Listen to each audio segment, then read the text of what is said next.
lazima huyu mtu aende jela for a very long time. Sitaki kujua atakuwa ni nani. No one plays with my money.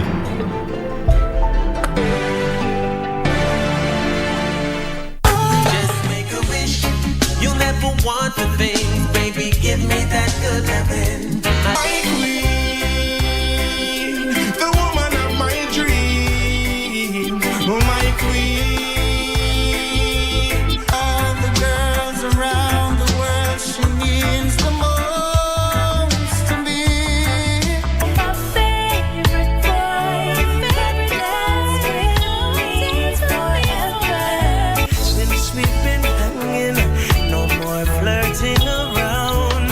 Oh, girl, you cool me down. 1, 2, 3. I love you. 4, 5, 6. I'm missing you.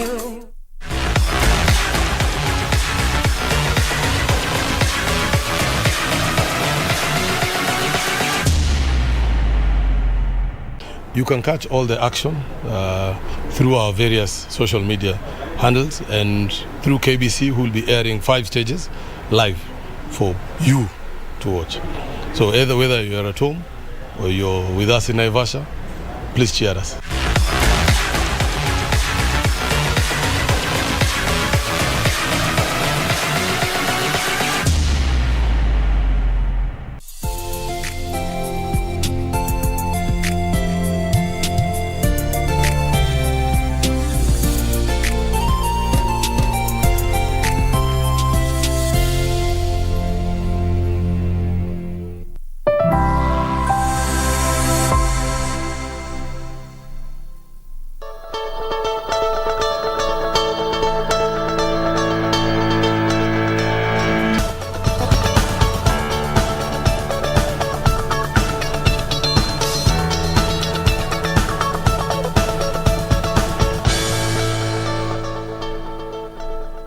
All right. Good morning. I'm glad that you are up and early once again on this 19th day of 2023, the month of June. How are you doing? How is the weekend? Mine was fantastic. Had time to have some rest and of course up and about, but here we are once again. Now, the president was in Kakamega yesterday for another Sunday service at the ACK Milimani, and the talk is all about the housing levy, and he wept and pleaded with members of parliament that they should vote for the bill so that the young Kenyans who are jobless should get a position and job opportunities across the country. He rallied across the country. He's been talking about the housing levy, and now that is something that is being waited for by parliamentarians. That is happening. Parliamentarians actually did their part last week, and now what is being waited for is for them to take a vote on that particular bill. All right, so that is what we'll be looking at, and much more. What happened over the weekend? Remember, when they had their vote, some opposition members of parliament absconded or abstained from taking the vote. 4 of the opposition MPs actually voted for the bill. So today we want us to look at what does that really portend for the opposition. Where's the position of Raila Odinga and Azimio in general? They have not spoken as per that issue so far. And today I just want us to have that conversation with Dr. Alex Kamau, who is specialized in tax economy, business, finance and investment, as well as Engineer Crispus Wathima, who is a political analyst, and Honorable Engineer Obadia Noifalson Barongo, who is Member of Parliament of Bomachoge Borabu that is in Kisii County. So that is what we'll be discussing later on in the program on Eye on Politics. But you know who is here? Mariam. Good morning, Victor. Good morning to you. Where did you spend your weekend?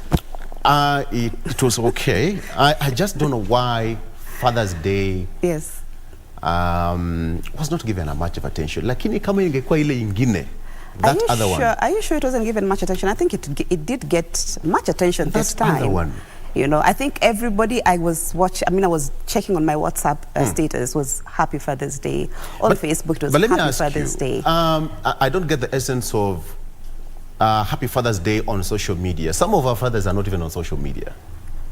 Okay. Why don't you pick that phone and call your dad and tell him, hey? I'm sure they did. I'm sure the people who I saw putting their, Happy Father's Day status must have done these that. old people do not go on social media to check, okay, has my son or my daughter sent me Happy Father's Day today? But you know what, Victor?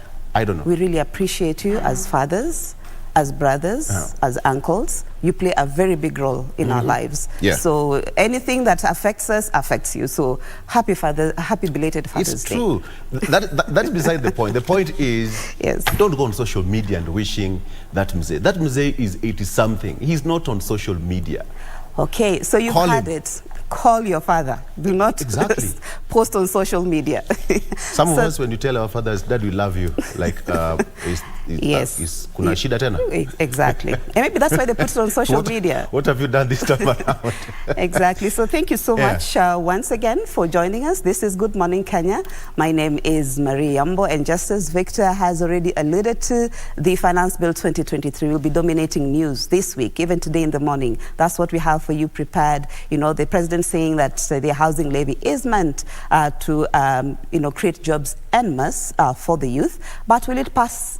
I mean, when they rejoin tomorrow in Parliament, so that is something we'll be following up for you.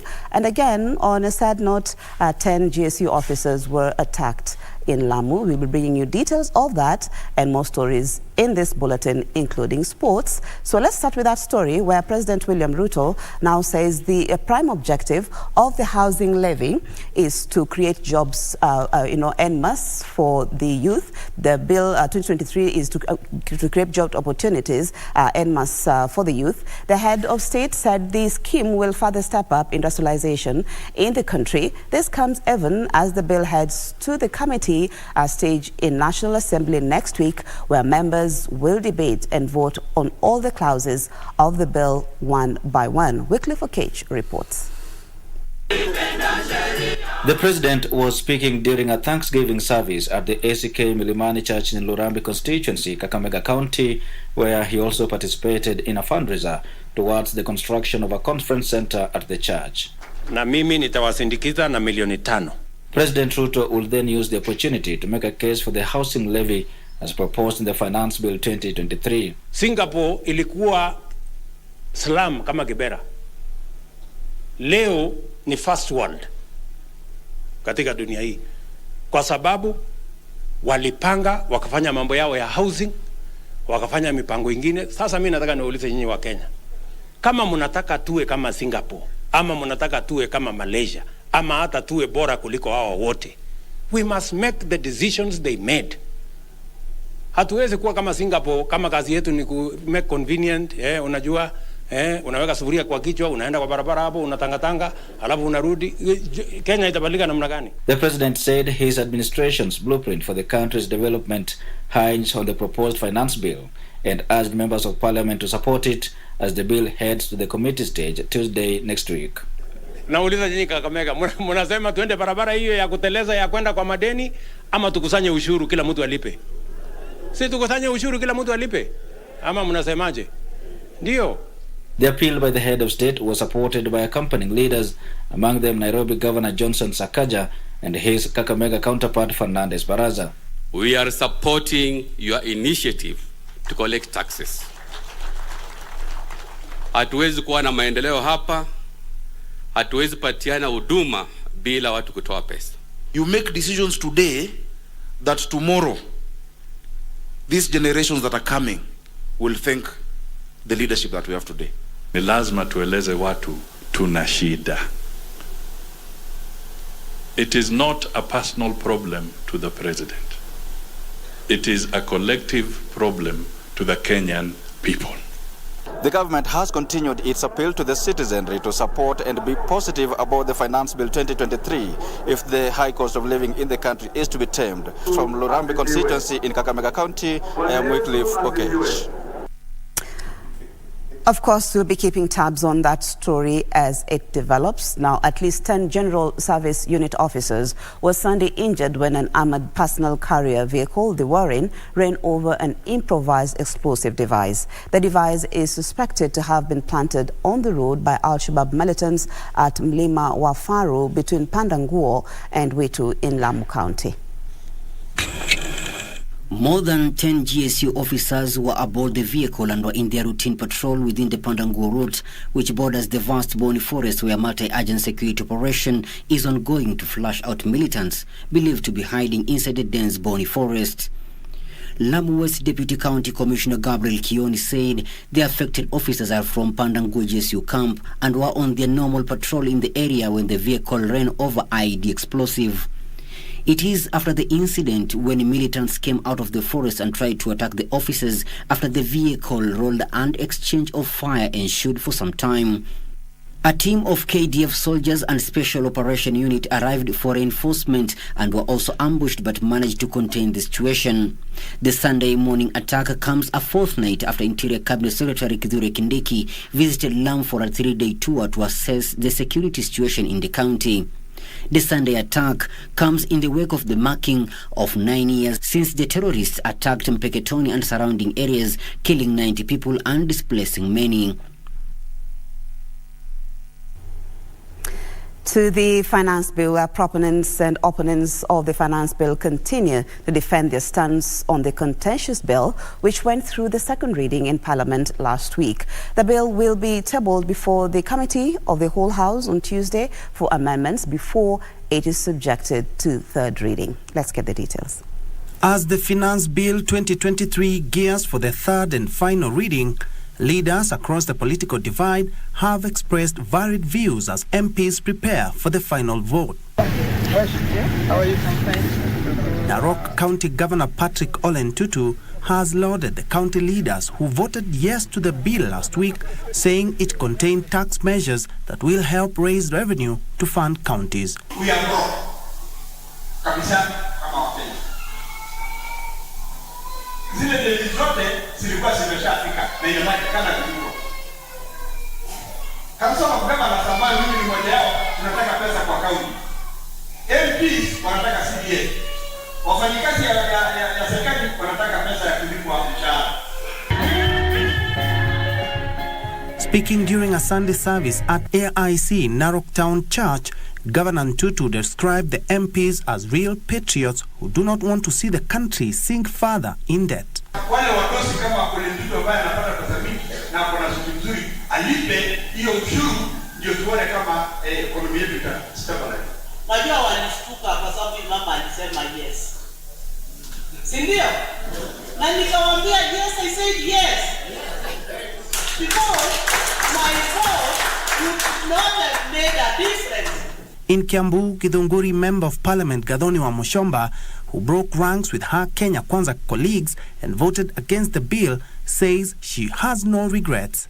Mimi ninaapa ya kwamba nitafanya kazi yangu kama mjumbe bila kuogopa na bila kuingiza baridi. Tiati Member of Parliament William Kamket defended his move to support the finance bill, accusing the opposition of living in denial. Hiyo upingamizi ni upingamizi ya wale watu bado wako na mauchungu kwa kushindwa kura. Kila mtu akubali kushindwa. Hakuna serikali itaendeshwa bila budget. The National Assembly will take the final vote for the bill Tuesday afternoon. I'm Ben Troy Njue.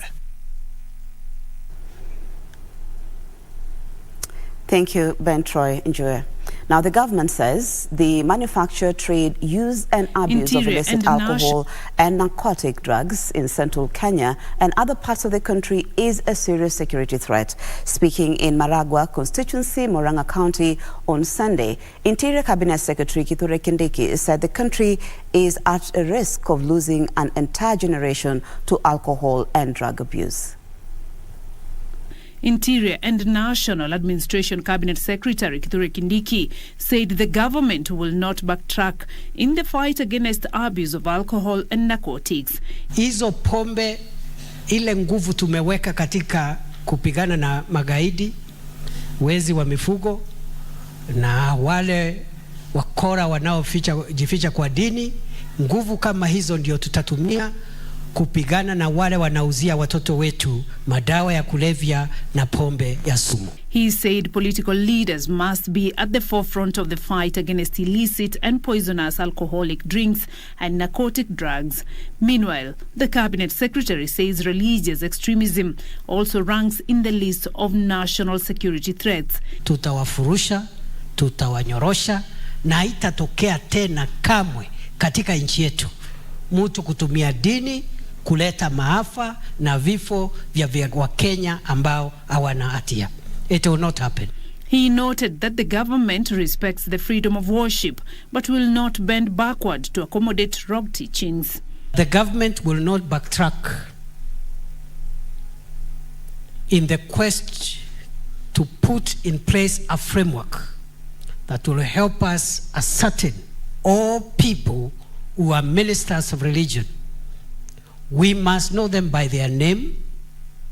We must know them through the umbrella organizations of different faiths, that they are people of good conduct, they are people who are qualified, and they are people who have been authorized to do what they are doing.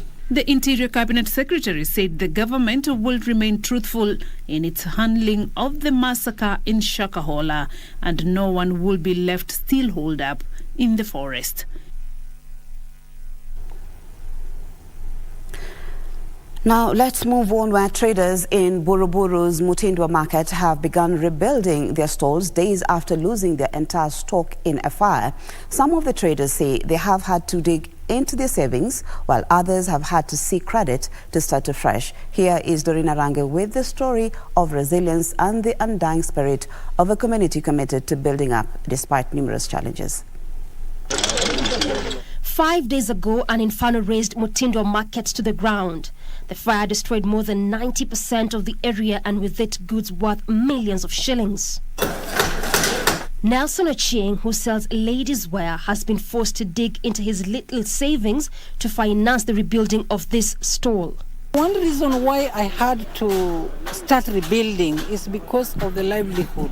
You know, I depend much on this thing, and I'm a direct dependent on it, on this job, and there are also other indirect dependents. So I have no otherwise. For life to continue, I have to.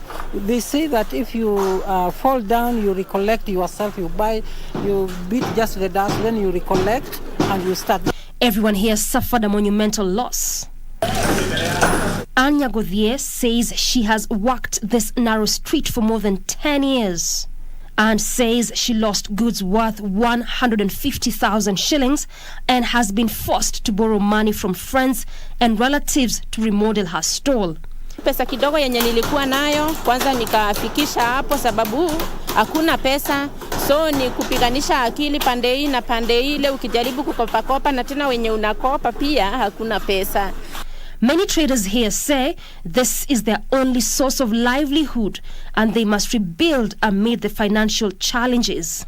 Gideon Mutai, the market manager, says a lot will go into making this market safe and secure going forward. Tunapambana na hali ya usalama ambayo inapatikana kwa eneo mzima ya Buruburu, and then kuna zile utovu wa usalama za ndani kwa ndani. Za ndani kwa ndani zinakuwa kama kupambana na waizi wale ambao labda mkifunga kazi jioni mkiondoka, kuna wale watavizia jioni usiku kama kuna giza waje wabomwe duka ya mtu fulani apate vitu zimeporwa. The traders want an assurance that this will remain their area of trade. They want the government to modernize the facility to avert a repeat of the monumental loss. Doreen Arange reporting there. Now, Tourism Chief Administrative Secretary Wilson Susion says plastic and non-biodegradable material continue to pose a threat to turtles and other marine life. Susion says there is need to sensitize communities living along the Kenyan coast on the importance of ridding the ocean of harmful materials to protect Kenya's flora and fauna. Nyali Beach, Mombasa. 148 green turtles are being released into the ocean. Human activity has stacked the odds against these endangered sea creatures. The government is warning that marine life is under a serious threat. We will appeal to all the users all Kenyans, when you visit the coast, make sure don't drop any plastic or leave any material along the coastline. This is all about self-responsibility. Environmentalists say it is important that every citizen embraces such cleanup exercises to save marine life. And we've appreciated through this short cleaning exercise that our coastline is extremely polluted with plastic and other non-biodegradable materials which are a threat. Sosion added that the constructions along the beach pose a big threat to turtles. Human construction and creation of walls and artificial barriers along the coastline. That's a real big threat, and we may end up losing the entire nesting environment for the turtle. The fishing community is continuously cautioned against consuming turtles because it negates efforts to regenerate the population. For the generation to come after us to be able to see and enjoy these sea turtles, we are engaging with our community members to give them more public education. That is why we have honorary wardens here. That is why we are talking with the fishermen, so that when the sea turtles are caught in the nets, they can be able to release them back. Principal scientist in charge of marine and coastal conservation at the Kenya Wildlife Research and Training Center, Dr. Mohamed Omar, says they are reviving the sea turtle conservation strategy in a bid to promote the conservation of turtles. Kuliweka mkakati hapo awali inaitwa Sea Turtle Conservation Strategy ambayo ilienda kwa miaka 10. Sasa tunataka kuireview tena. Tunatengeza action plan mpya ambao tutahusisha Kenya Wildlife Service, itahusika na Wildlife Research and Training na Kenya Marine and Fisheries Research Institute, Fisheries Department na jamii pia, community. It will be a participatory process to try and promote the conservation of turtles. From Mombasa County, I am Ann Mburu. Now, members of the public in Kipsing, Isiolo County joined Administration, Police and General Service Unit officers in a fun day as a means of promoting police-community relations.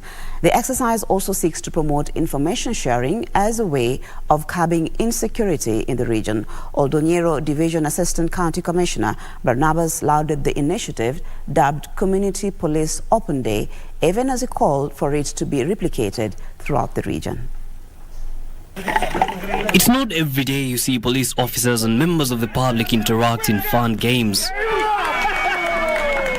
Here at the Kipsing area in Oldonyero ward in the county of Isiolo, however, the uniformed men and members of the public are deeply engrossed in these fun activities, ranging from football, balancing the egg and gunny sack races. All this is being done with one goal in mind: fostering good relations between the police and the community. Oldonyero Division Assistant County Commissioner Barnabas Kimoto closed the initiative dubbed Community Police Open Day, saying it helps create better rapport and instill confidence among residents and authorities. Mahali walipo washirikiana na polisi, waone polisi pia kama ni wanadamu, polisi ni watoto wao, na washirikiane, wapeana habari.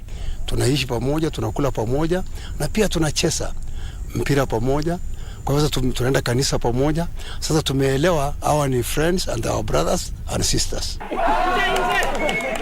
The community members who have taken part in this fun activity say there is need for basic communication skills training to improve the literacy levels among them and in the long run increase the information sharing levels. Ama kujua yani relationship between raia na warani ni wale ambao wamesoma ndo wanaweza jua. Wale ambao hawajasoma ni ngumu sana kujua. Na hata kitambo uwajulishe itachukua muda. So changamoto ni masomo tu. Najua kusoma unaweza soma hata wakati umezeeka. Kwa hivyo ile kumbaru ama ile shule inaitwa Chokuti, ile wachungaji, mtoto anachunga mchana alafu jioni anaenda shule. Isiolo Police Link Assistant Project Officer Emma Akai says they will continue supporting community policing initiatives in the county areas where insecurity incidents have been reported. And even the community members should be willing to convey information on incidences of insecurity and to the police to inform them on what is happening around.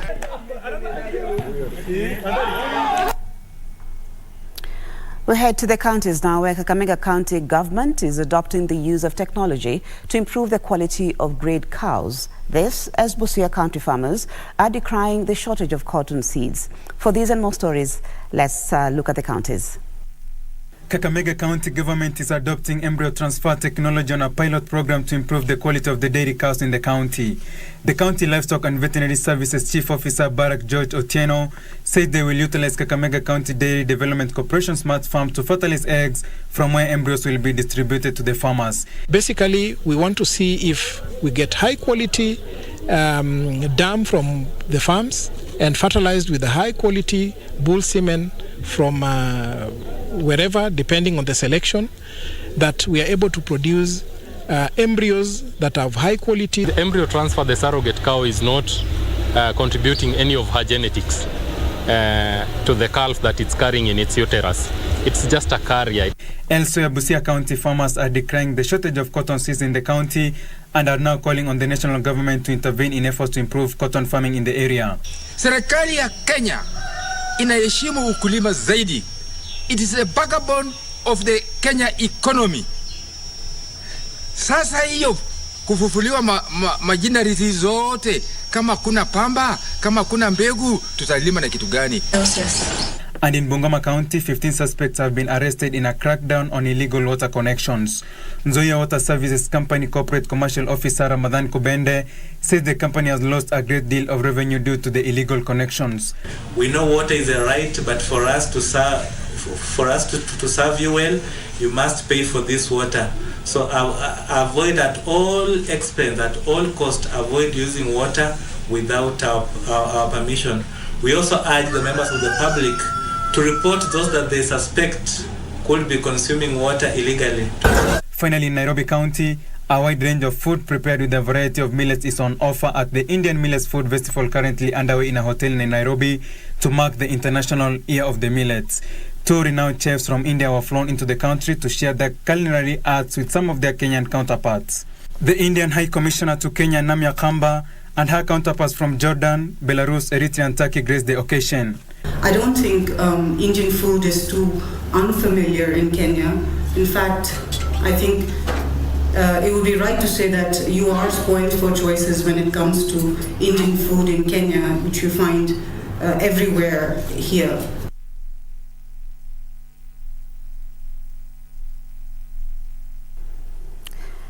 Now let's head to sports, where the national soccer team Harambee Stars lost 1-0 to host Mauritius in a closely contested friendly match played on Sunday afternoon at the Côte d'Or International Complex in Port Louis. Saramandif Kensis scored the lone goal for the island nation in the first half. The Engine Firat Chargers came into the match focused to register their second win after seeing off Pakistan 1-0 on Wednesday. Harambee Stars found themselves trailing after Saramandif Kensi gave the host the lead in the first half. The island nation held on to register a narrow 1-0 victory.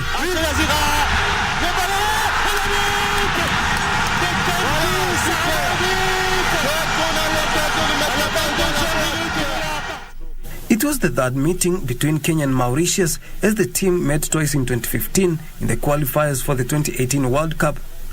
Harambee Stars used the friendly matches to prepare for upcoming CAF and FIFA assignments slated for November.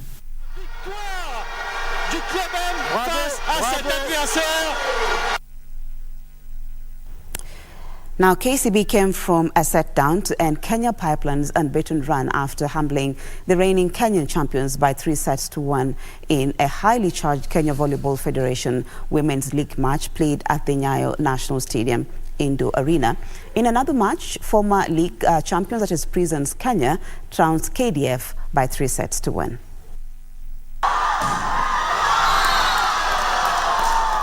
Defending champions Kenya Pipeline took charge of the game from the onset, winning the first set 25-22.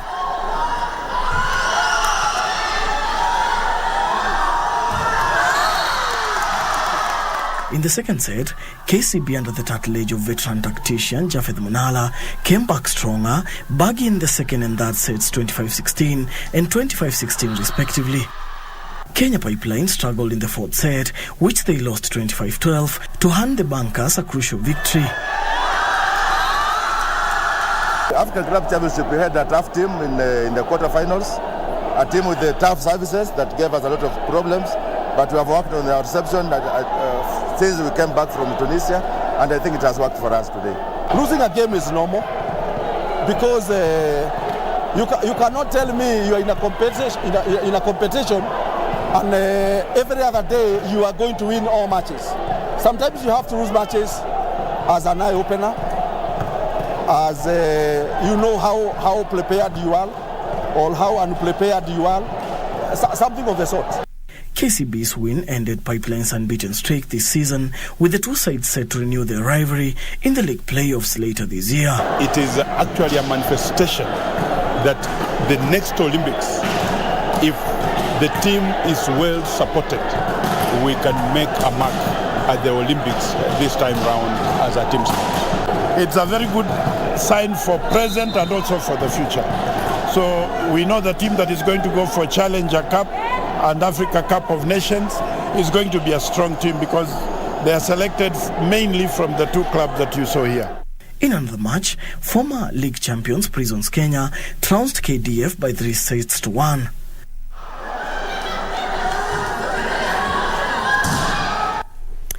Dan Mwenda reporting there. We are taking our first break of the bulletin, but we'll be back with much more, including sports.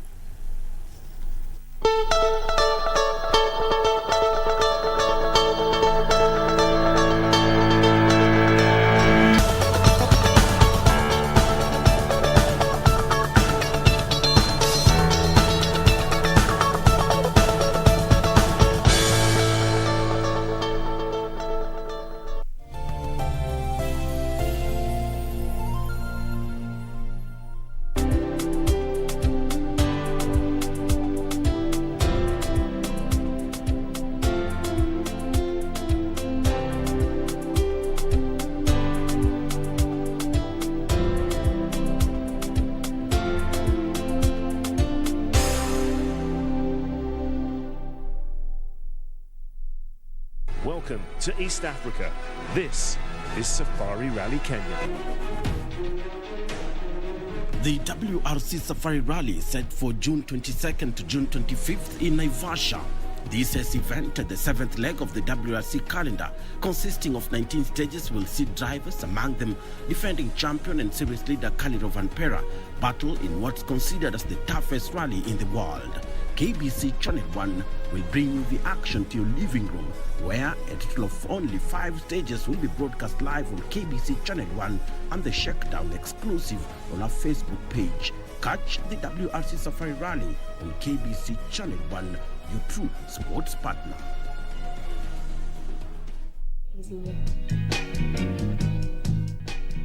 What if he's not really dead? He'd be very shocked to see his greedy brothers. I'm not dead, Alice. You are to me. Do you think Dad had a will? Of course he did.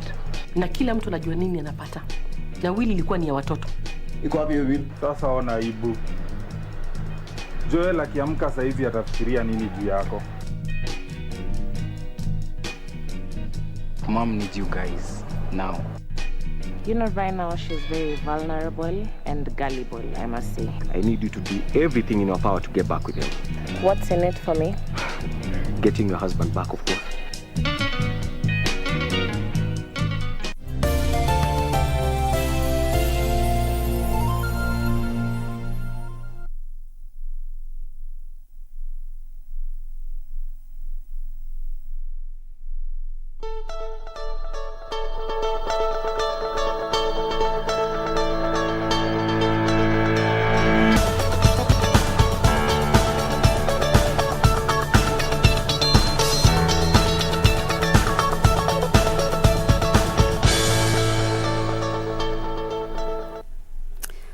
Welcome back. Now we continue with sports, where the spouse of the Deputy President, Pastor Dorcas Rigathi, joined Kenyan contingent during the colorful grand opening ceremony of this year's Special Olympics World Games in Berlin, Germany.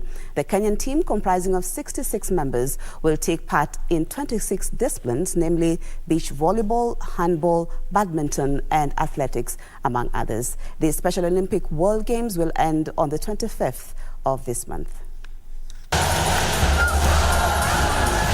Thousands of fans turned up in Berlin, Germany to cheer up the 7,000 participants during the official opening of the Special Olympics World Games. Pastor Dorcas, who is the patron of the Special Olympic Kenya, which is in line with the vision of her office of a dignified future for vulnerable populations, said the Special Olympics will use sports to unify and protect vulnerable people in the society.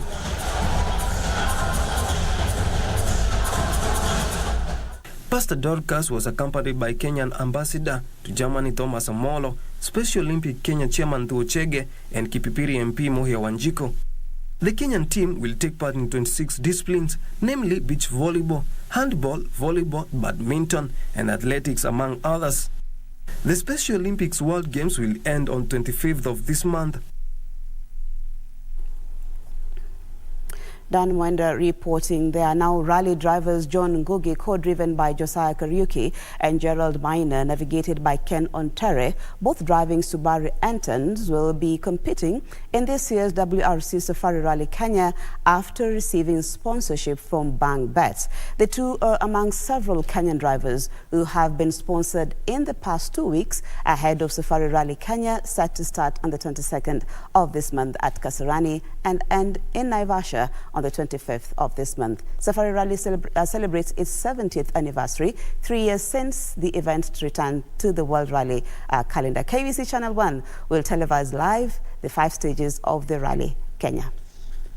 Unakwanga umejipanga, lakini sometimes unapata maybe gari ukifanya testing, kama tulikuwa testing leo asubuhi develop shida, but mechanics wetu wanasort hiyo shida, tuone kama tamaliza leo. To enter Safari is very difficult. Without corporate sponsorship, you can't. WRC is a whole new different level, and the guys at the bottom, young Kenyan talent at the bottom, basically without no funds, you have no exposure. This is a very expensive sport.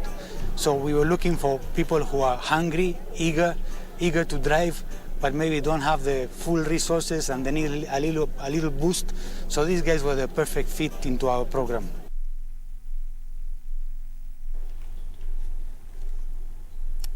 To golf now, where Khan Walsian was crowned champion of the inaugural edition of the New Gen Golf Day tournament held at the Muthaiga Golf Club with a score of 45 points. Manoj Bhatti and Sonia Patel won the men and ladies titles with a score of 40 and 42 points respectively. The event was organized to share ideas on the digital services that are connecting people around the world. Sian is the champion of the inaugural New Gen Golf Day tournament. Sian won the overall title with a score of 45 points, beating Mehul Devani, who won the runners-up trophy. Manoj Bhatti and Sonia Patel won the men and ladies titles with a score of 40 and 42 points respectively. Kavit Baku was the gross winner, while Shaila Mouladad took home the ladies runners-up prize. Ashish Malhotra managed a score of 39 points to emerge the New Gen winner, beating David Iugeta and John Gashora, who had to settle for the runners-up and third place positions respectively. Audrey Gashora was the junior winner. Over 200 golfers competed in the one-day tournament that was organized to share ideas on the digital services that are connecting people around the world. The players who competed in the event were drawn from banks, insurance companies, and other enterprises, and were not only competing for the lucrative prizes on offer, but were also keen to network through their various talent. The New Gen Golf Tournament, which will now be an annual event, will be played in various countries in Africa as the team seeks to instill new business ideas in the new players in the market. The winners plus the other players were recognized to have played an integral role in promoting business through sports, with the New Gen company seeking to invest more in African countries, having already set up base in 30 nations in the continent, including Kenya, Ghana, Nigeria, and South Africa.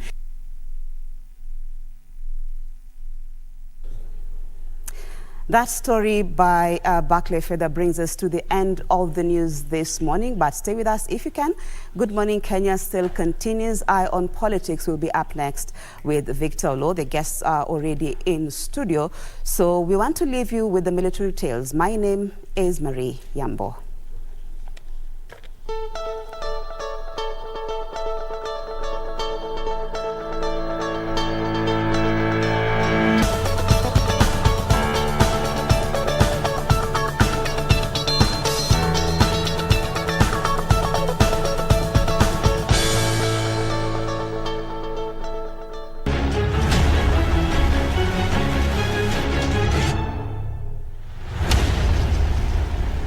Joseph Mwangi Mbogwa had already been trained by the East African community to join the East African Airways in 1975, when in a twist of events, he joined the military instead. East African Airways or East African community had put an ad. They wanted to train pilots, ab initio pilots. So I applied. At the end of the interviews, 32 of us were selected to go to East African Civil Flying School, which was in Soroti, Uganda. It was quite, we were now doing ground school for the senior license, which is the Airline Transport Pilot's License, ATPL. That community broke up in 1977, and with it, East African Airways broke up. That marked the end of the aviation training, but fate had other plans for Mbogwa. Luckily, one of our instructors who came from Nairobi came to the school and told us that Kenya Air Force was holding interviews for pilots. So the Kenyans that were at East African Civil Flying School, we came to Nairobi and went for the interviews. I was among the ones that were selected in May 1977. Mbogwa vividly recalls the events that unfolded early morning, the 1st of August, 1982. I was in my room at the officer's mess when around 8 o'clock in the morning, somebody banged on my door. So I went out to check who it was and found a soldier. I can't remember his name, but a soldier with a rifle. Told me, "Captain, dress up and go to the crew room." I will escort you to the crew room. Said, "What is happening?" "We have taken over the government." I went back to my room, tuned the radio. So when I heard, here is chaos. In the crew room, the soldiers with the rifles were around outside. They let us do our own thing, so we did our briefing. We talked what is going on, because none of us knew what was going on. Mbogwa and his crew had instructions to bomb specific targets. Okay, of course they gave commands. They came and briefed us and told us, "We want you to go and bomb State House, bomb Voice of Kenya, bomb even Isli Airbase operations." They wanted us to bomb. They were targets. They gave us some targets. But after they left, of course they left us to do our own thing. He said, "We are not going to do any of that. But if they force us to fly, we will fly." So two of my colleagues, late Captain Mutua, David Mutua, and late Captain John Mugwanja, they took off and they came and flew in Nairobi, did all kinds of those maneuvers that would look like they were bombing their places in Nairobi, and flew back to Nairobi. I flew back to Nanyuki. There was yet another one that did that. The second one, I think they had strapped rockets. They came to Nairobi. Of course, they didn't shoot any rockets in Nairobi. They went and dropped the rockets over Mount Kenya forest. Came back and landed. So my colleague and I, we didn't fly. Unfortunately, Mbogwa was among scores of military personnel arrested and sent to prison. We looked out the outside of our crew room, and we saw soldiers crawling in the grass. The army had come. We were gathered together somewhere in the field. They checked us. We were not armed. We ended up in the cells. We stayed there for about a week. Then we were taken back to Nanyuki, and we went through interrogations, individually. Were taken to Naivasha Maximum Prison, others to Kamete Maximum Prison. That was in August. Later on in December, I was moved to Naivasha Maximum Security Prison. Mbogwa was secluded from family and friends and seemed to have disappeared without a trace. Our families were kept incommunicado. They had no idea where we were. They had stories that we were dead. My family had looked for my wife because they knew she was pregnant, and they didn't know whether I was dead or they thought I was dead. Anyway, at least they would be seeing one of their son's child. After 7.5 months, in March of 1983, Mbugua was released from custody. So on the 14th of March 1983, we were put in a military bus or military lorry from Naivasha, brought to Kahawa Barracks, where they threw all kinds of odd shoes there, told us whatever can fit you, take. And we were given fare. Where are you from? Gatondo. 10 shillings. 10 shillings. Go home. On the 1st of March 1985, Mbugua joined the Kenya Airways and was steadily promoted over the years, eventually becoming the captain of the prestigious Dreamliner that is known famously for flying 14 hours directly to New York. Beautiful aircraft, new technology, using composite materials, so making it lighter, and it's more economical for the airlines. Although Captain Joseph Mbugua's military career seemed to have been cut short by the attempted coup of 1982, he has had a successful 35 years in the aviation industry. Reporting for KBC from Nairobi County, I'm Nisi Imano.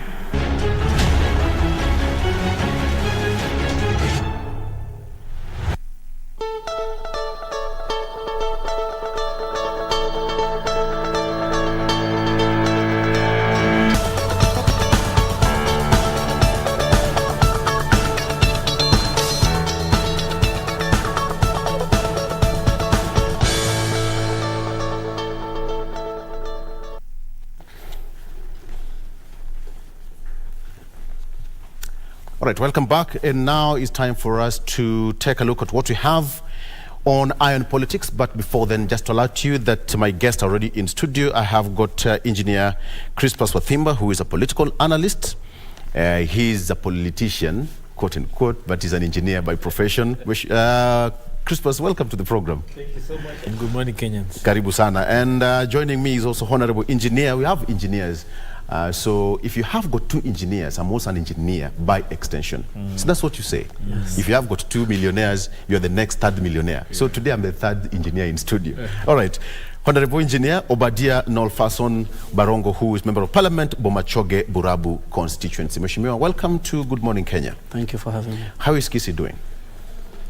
Kisi is good. Yeah. All right. The rains are back. Yes. I'm sure productivity is going to be high. Yeah. I'm just wondering why you didn't come with a cash crop, but you'll tell us why that did not happen. All right. Before then, let's take a look at what we have on our traffic today. I'm going to give you 3 stations today. I'm going to go to Mombasa, Kisumu, and Nairobi very quickly. Let me start with Nairobi. What we have, if you're coming from those sides of, let me start with Waiyaki Way. Very well. For those coming all the way from Waiyaki Way, you are good to go. That is all the way from ABC Place, Kangemi, joining Westlands.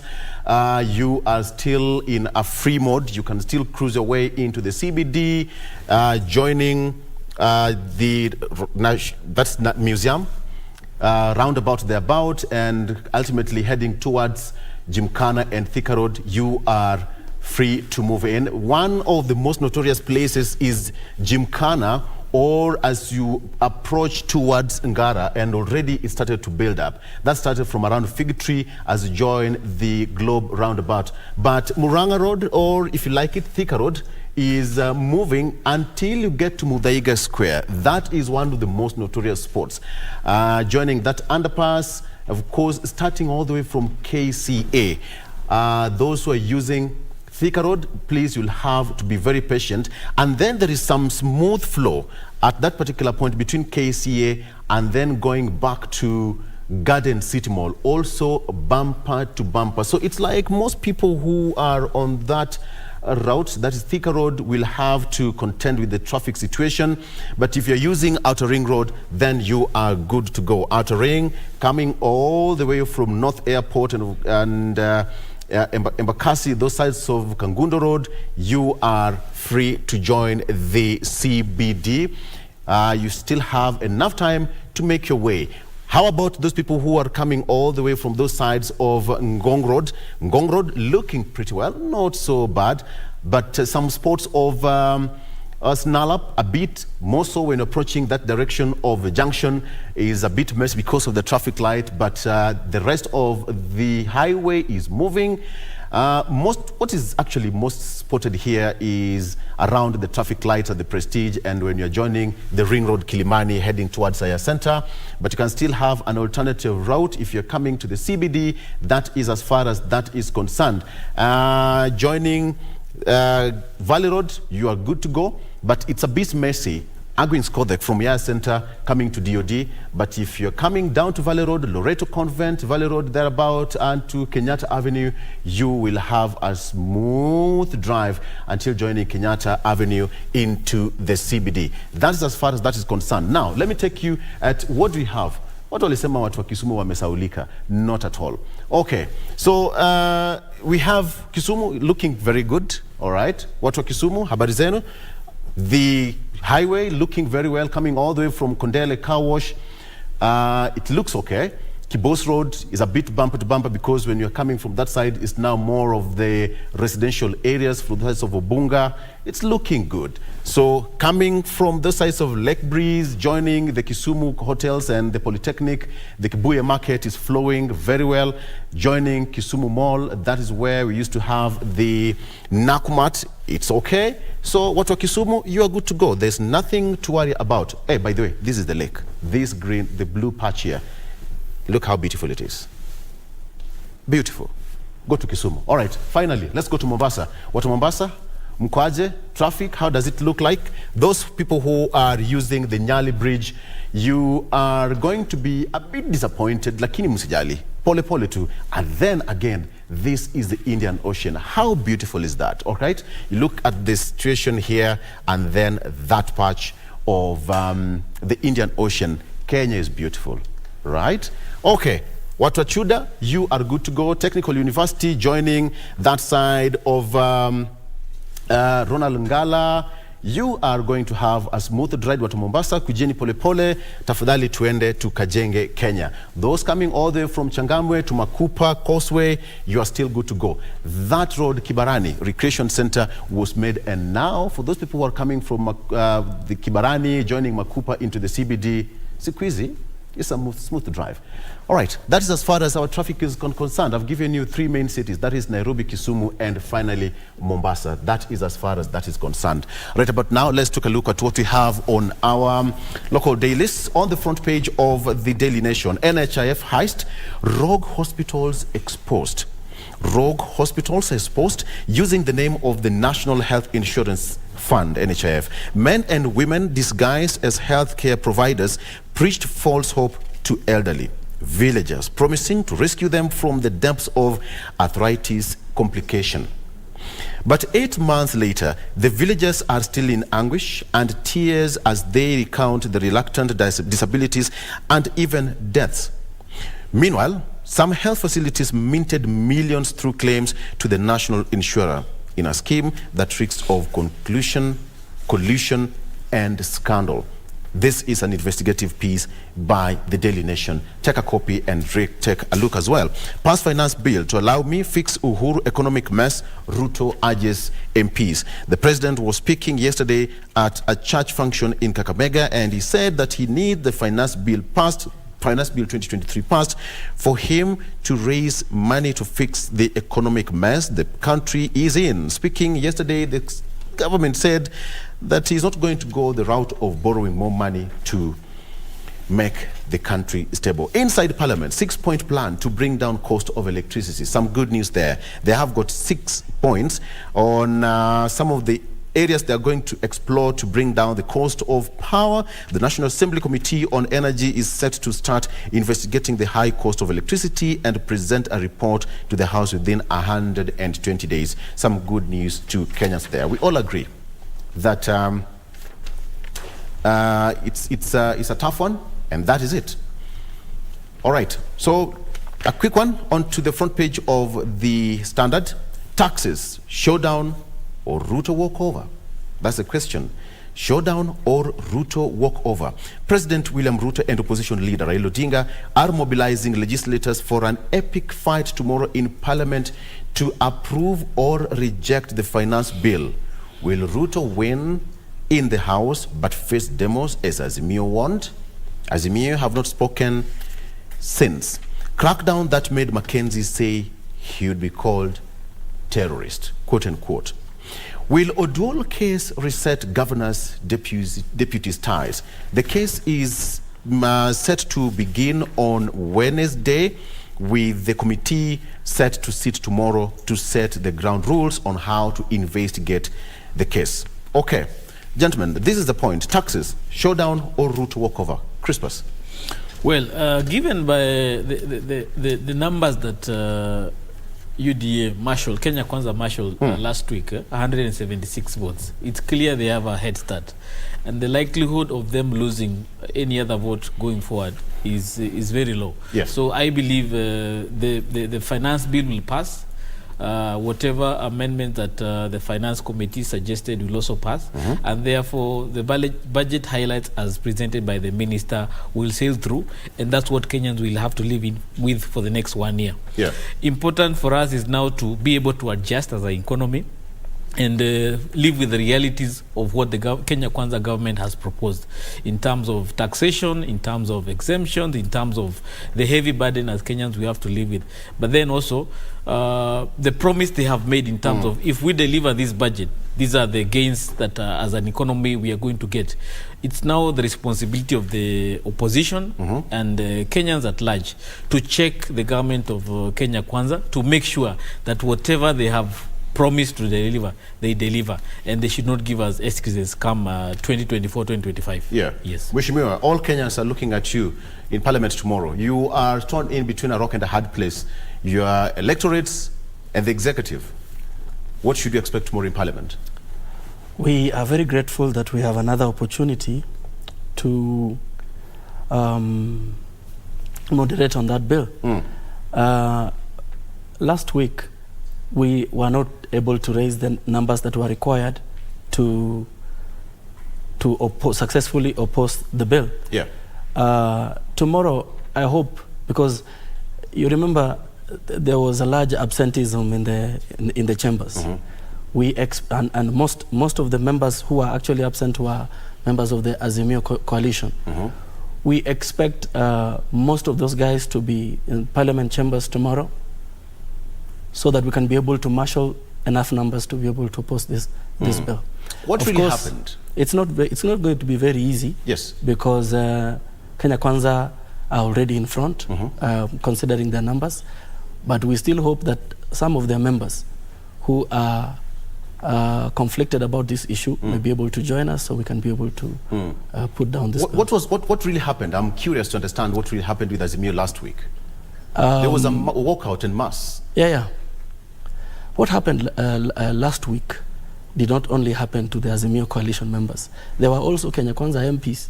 Some of them were actually seated in the speaker gallery and could not be allowed to vote as much as they shouted from the speaker's gallery. So what happened was actually something that was not, it wasn't premeditated. Though from the government side you expect that because they are very keen for this bill to pass, they would have tried to take advantage of when they see that the members of the Azimio coalition were not in the House. Yeah. That is when they were going to bring the motion for the vote. Yeah. Okay. All right, I'll get into that shortly. And of course, when you hear what nominated member of parliament, that is John Mbadi, said that it was illegal, the vote was illegal, it was not a motion per se, it was not procedural. What happened in parliament last week was a Kenya Kwanza affair, not a government affair of reading that proposal. Okay, very fast, let me take you on just on the front page. Before then, let's take a break. And we come back, I'm going to take you through the front page of the Star newspaper and the People Daily very fast, and then we get into the gist of the conversation. Please talk to us on our social media handles at KBC Channel 1, at Victor Law, hashtag Good Morning Kenya, shortly after this break. Stay with us.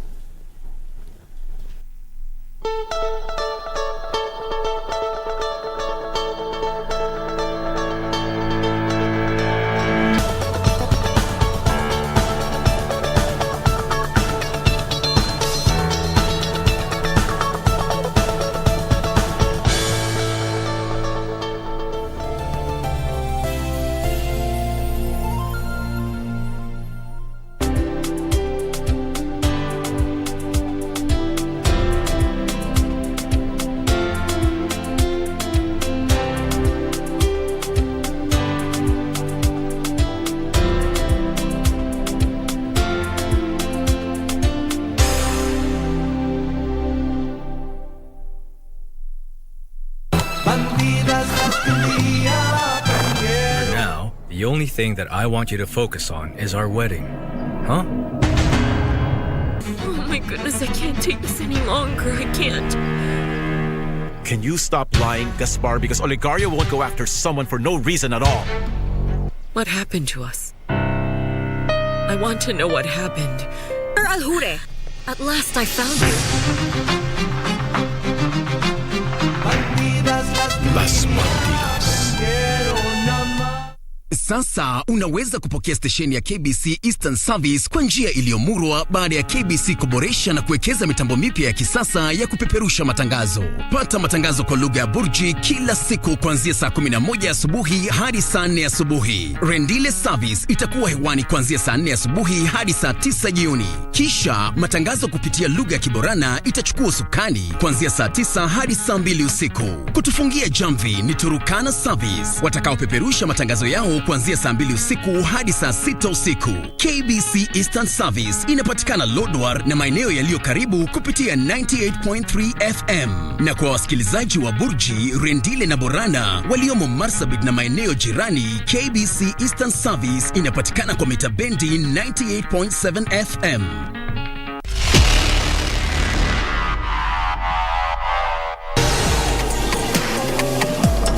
I heard Carlos Sainz saying to Ruby Anderson, it has to break. It's not possible to bring a new car to this rally and win. But of course, we had done a lot of homework, and that coupled with the ability of Colin, we just managed to, win the event, which was an incredible achievement for such a car early on in its career.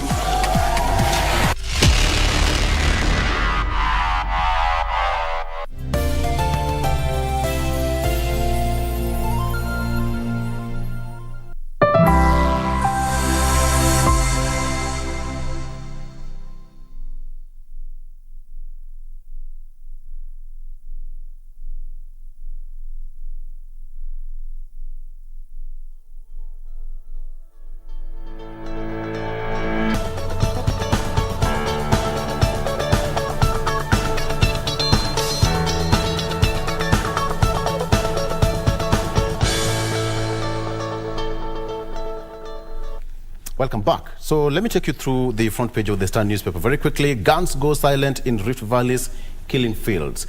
Guns go silent in Rift Valley's killing fields. So locals and leaders now call for more development. State to invest in schools and security strategies. Gentlemen, this is some good news. Let me just stop at that point. This is some good news.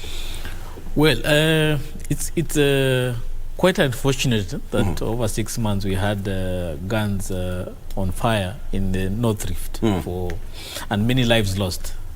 But also it's very unfortunate 60 years later as a country we are still having to deal with issues of banditry and cattle lustering.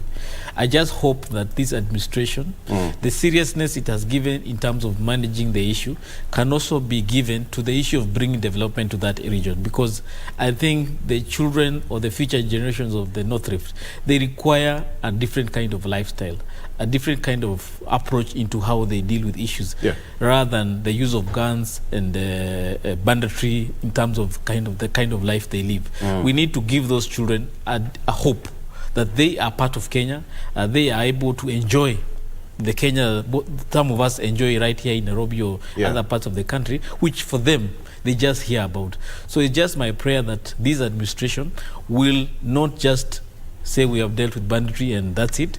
Take forward the initiative of bringing development to this region, changing the mindset of these people, and be able to liberate them so that even come 2027, 2032, the kind of leaders they elect, they are people who reflect to their new way of thinking and their new way of life. Because some of these issues, they just not come from them. They come from the leadership that they bring. So we also want the leadership that is there. If they are attributed to these kind of issues, let the government deal with them so that they cannot be able to support. Mheshimiwa, then it means that the whole of this situation just needed a deliberate approach.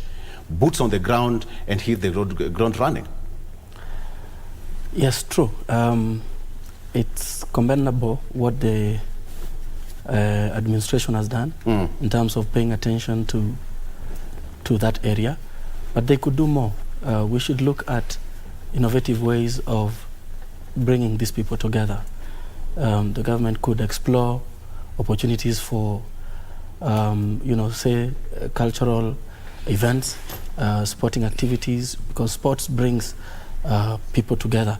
But I also want to agree with what engineer has said, that development is ultimately what is going to bring lasting peace to these people, so that they can be able to, consider other avenues of earning a living and not engaging in, theft of cattle. Absolutely. Yeah. All right.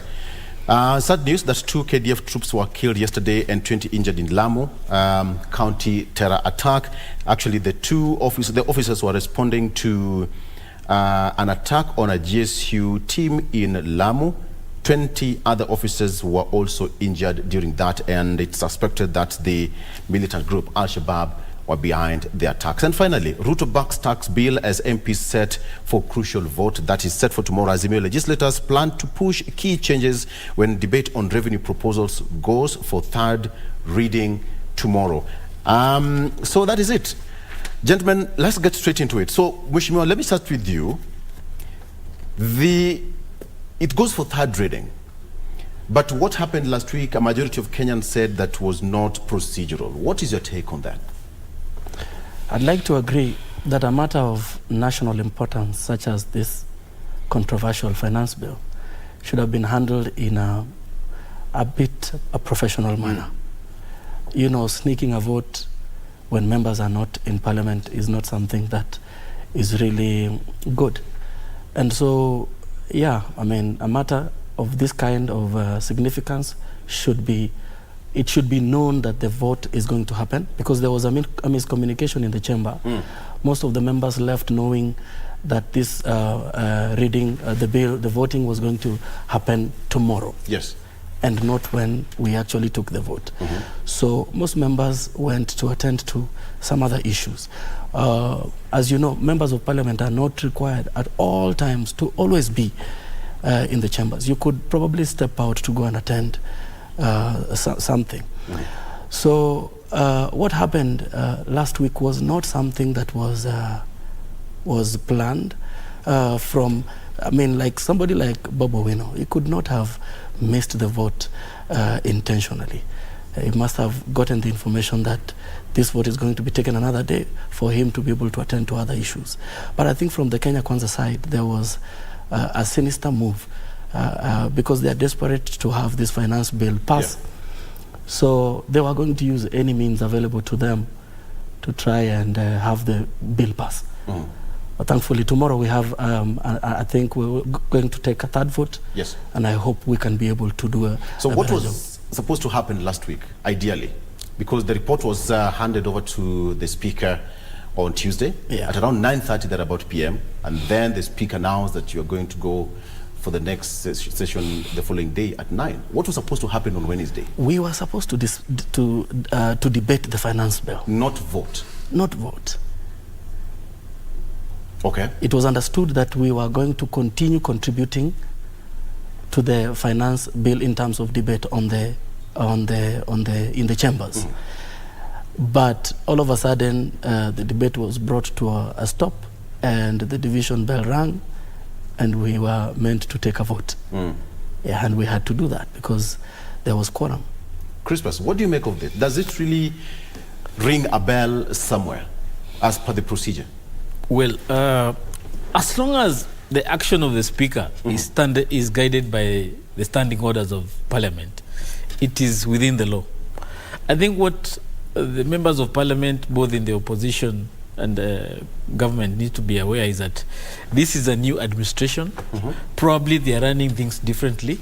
They don't have much time to wait in terms of following procedure that takes time. And therefore, when they saw they have a quorum, then I believe the Speaker, in his wisdom, or maybe the majority, set a motion saying that we can be able to vote for this matter, and therefore we don't have much time to waste. I think the opposition needs to be ready that this kind of tactics will most likely come to play as this government runs its business, because this is a different administration. They want to run things differently. They want to take as much opportunity as whenever it arises, so that they can be able to move forward. So I think for opposition, they need to change their tact. But the other challenge I also find with the opposition is that the leadership is outside Parliament.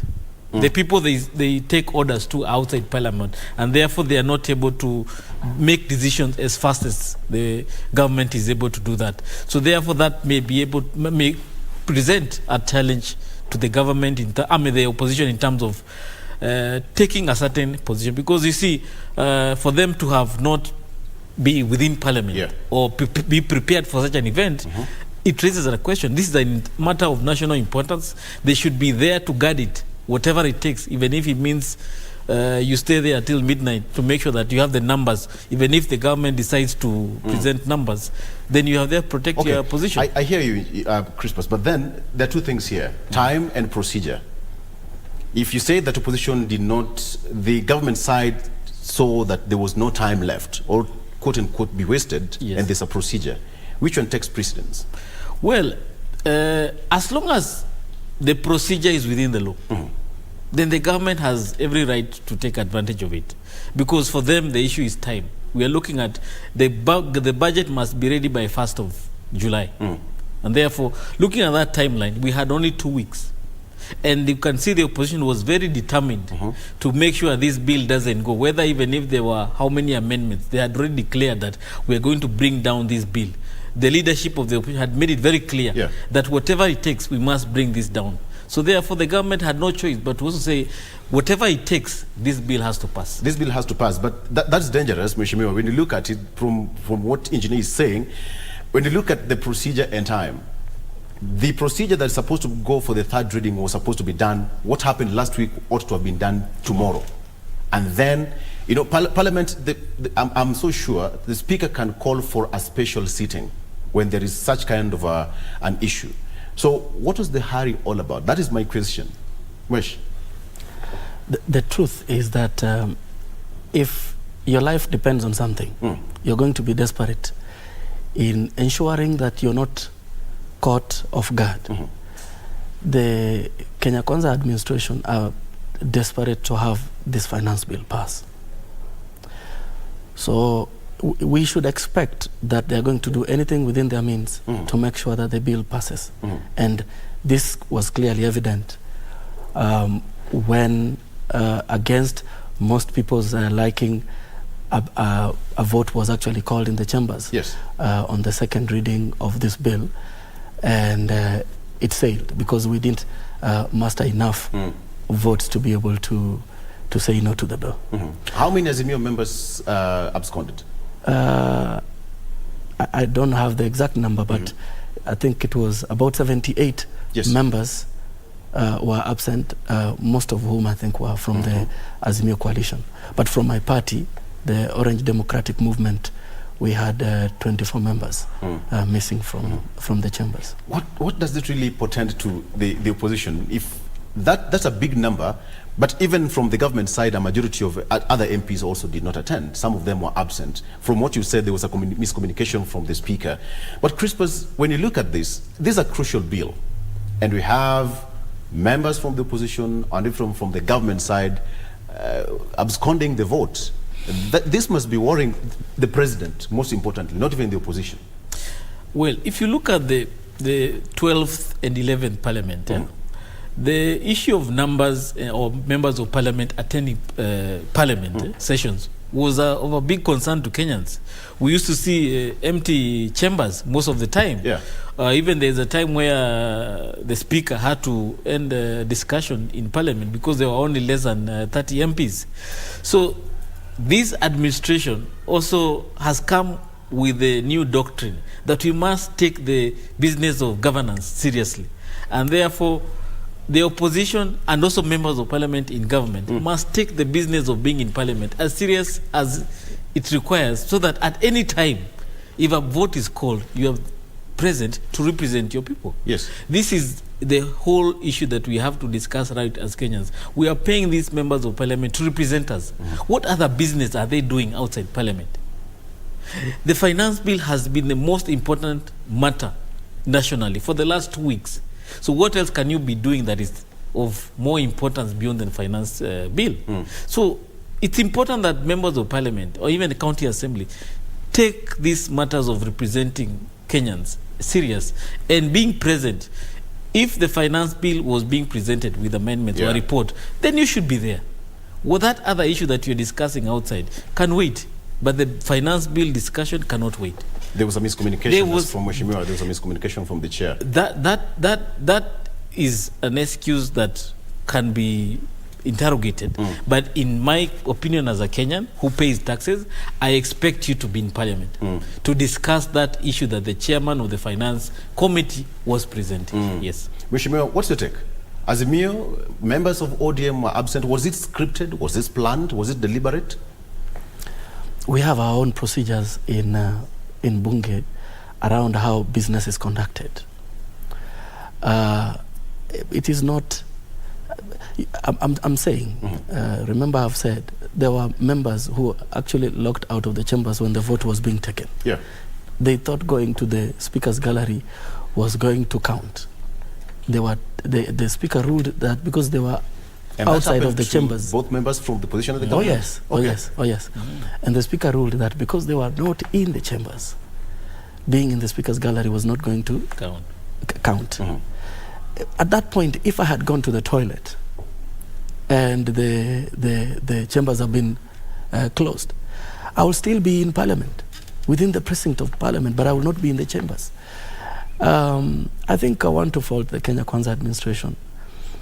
This surprise tactics that they pull on a matter of national importance like this finance bill should stop. It should be known, beforehand that we are going to take a vote on the finance bill, rather than playing cat and mouse on something like this. Yeah. It's about policy issues, Crispus, and when you hear Mheshimiwa saying that it's a game of cat and mouse, President Kenyatta had his own way of running the executive, President Mwai Kibaki, etc., etc. But this time around, what can you read from the president? Well, the president, to be very honest, this is the only budget that can define his leadership. The last 8 months he has been struggling because he inherited a previous budget that was created by Azimio, or the handshake government. This is a budget that is a reflection of what the Kenya Kwanza plan looks like. And therefore, he is determined to make sure that it passes through, and I also believe he's also determined that it succeeds, so that he can be able to define his administration and be able to deliver on his Kenya Kwanza plan, especially on issues of the bottom-up economic transformation. Yeah. And therefore, from a policy side of view, he has very limited options in terms of saying, if I don't have this bill, what else do I have?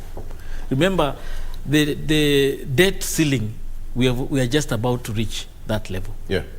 The ability to borrow as a country is quite limited. And therefore, the only person he can depend on is you, Kenyan, to give him through taxation the resources to deliver as a government, and deliver not 100%, but majority of the promises.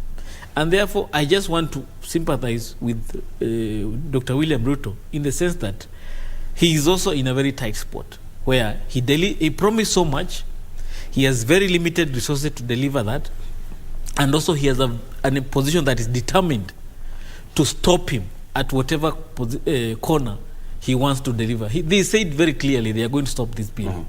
When they took that position, I don't know what they expected of Kenya to be from 1st of July. But for also him, he said, if they are determined to stop this bill, then I'm also determined to deliver, to get this bill passed, so that I can also give Kenyans something, so that my administration doesn't just come in and fail because I didn't try. So him is determined to deliver. And also, you saw, for him to become president was not easy. He also had to deploy some tactics to be there. And he's going to continue deploying the same tactics to manage the opposition. I hear you, but is it a good problem to have? Is it a good problem to have? Because he used tactics to get, I mean, in politics, it's like a game of chess. Make your moves very well, or else you'll be out of the game. You know, if he succeeds, he'll be a good president. He'll be a great president. If he fails, this will be the end of ever having a hustler president. Okay. So therefore, he must succeed. The failure is not an option for him. The only option he has is to succeed. We are in a very tight situation because somebody would be asking himself that why you want to tax more Kenyans more for us to sustain ourselves with zero borrowing from the international lenders, and you've not improved our cost of living. I don't know what the engineer means by if this tax bill goes through, that William will be the best president. I think you're not a good president when you promise that you're going to lower taxes for Kenyans and you do the exact opposite. I don't think that you're going to succeed in developing the country when you are actually wasting resources, when you're allocating your officers huge taxpayers' money at the expense of the poor and struggling Kenyans. I really think that we need to look at how did we get to this point? Why is the government so desperate to raise taxes on poor Kenyans? What is this debt situation that the government is skirting around that they don't want to talk about?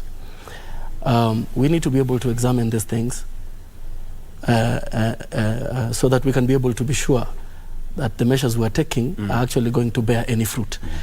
Right now, what the country requires is an enabling environment in which businesses thrive, because when businesses thrive, you should be able to raise more taxes. But when you make it very difficult for investors to put in their money, you can be sure that the government is going to struggle to raise revenue. And when they struggle to raise revenue, I'm not sure they're going to be able to deliver on the many promises that they gave to Kenyans. I'm curious, what is Azimio planning? Okay, let's come back to ODM. Last week, John Mbadi spoke on behalf of ODM, not on behalf of Azimio. What's in this talk for us, if you are aware of any? I just know that our principals are going, and they already said this before at a press conference before this, the second vote, the vote on the bill last week was taken. The options are very clear that should the bill pass, likely we will go back to the Kenyan people and ask them to be able to stand up to this administration. So it's a wait and see. We are hopeful that once this plays to the very end, our principals will be able to guide us on the next step, which in my view is to go back to the Kenyan people and tell them that enough with these punitive measures from the government. I call them the fourth arm of government, Wananchi. Yes, because you're the voters. Crispus, when you look at the situation, we have got chains and blocks that are completely in front of the president. How is he going to maneuver in between this puzzle? Because when you look at opposition, as he's saying, they'll have another option, either to go back to the people, which is also enshrined in the constitution. There's no problem with that. But the president also has a government to run. policies to articulate, deliverables, promises. So where are we? Where is the president now in his situation? Chains and blocks for him? Well, everybody was elected for a purpose. The ones who succeeded to become the administration, for them is to deliver for the people of Kenya. The ones who are in the opposition is to check that that government does not have excesses. For the government of William Ruto, the only responsibility they have for Kenyans is that they came up with a policy agenda or Kenya Kwanza plan, which they have to deliver. The unfortunate thing is that they did not probably envisage that they will have challenges in terms of funding it. And when it came to looking for funds, the only option they had was in terms of taxes. Yeah. They have some options. One of the challenges as a country we go through is that corruption is deep, is massive. You just mentioned about NHIF. Exactly, on and the front page of this NHIF by fictitious. That's even private sector. Those are private hospitals stealing from government. It's not people in government trying to steal within government. So if we can be able to deal with issues of corruption, a lot of these issues we're discussing about wastage can be handled. If we can focus on value for money, whatever resources, wherever they have been allocated, that they make sure those resources are able to do a transformative agenda on the areas where they are applied, then we will see results. If you recall, in the Kibaki administration, we had something called the economic stimulus package. Small money that was set aside to stimulate the economy of Kenya. And those resources were able to lift the livelihoods of many Kenyans in very small ways, but in large numbers. That many Kenyans, despite the tough economic times that the tough political times that we went through that time, the economy was able to flourish. So yes, he will go through tough political times with the Azimio as the opposition, just like Kibaki went through. But how tactful he is in terms of managing or steering the economy will define his legacy, because we have been through such a scenario where we had 2 referendums in the Kibaki administration. We had a post-election in 2007, but we still managed as an economy to grow. Even despite the global economy having challenges of 2007, 2008, where we had a depression in the world economy, Kenya still was able to strive. But one of the most important areas that this administration must be able to deal with is food productivity. If we can be able to deal with food, then the disposable incomes of Kenyans will increase. A lot of the problems we are going through today is because the little money we earn, if it does not go to food and maybe housing and transport, we don't have anything else left. So if we can be able to deal with one of the most important issues, food security, then we go to issues like health, affordable health, which can be handled by productivity and managing graft in the health sector. Then we can be able to handle these issues. Let me just take a case study, Mheshimiwa. When you go back to the constituency, look at your constituents. What do they tell you? I mean, I'm so sure you've interacted with them, you've heard what they say during meetings here and there. Hypothetically, what's in the mind of a common Kenyan? I would like to say this, that even the vote that I took in the chambers last week, it was a result of very many constituents petitioning me not to say yes to this bill. A lot of them told me that, you cannot vote in favor of this bill because life is going to be unbearable. If you look at the cost of petroleum, I don't know if you know this, but Uganda imports most of petroleum from Kenya.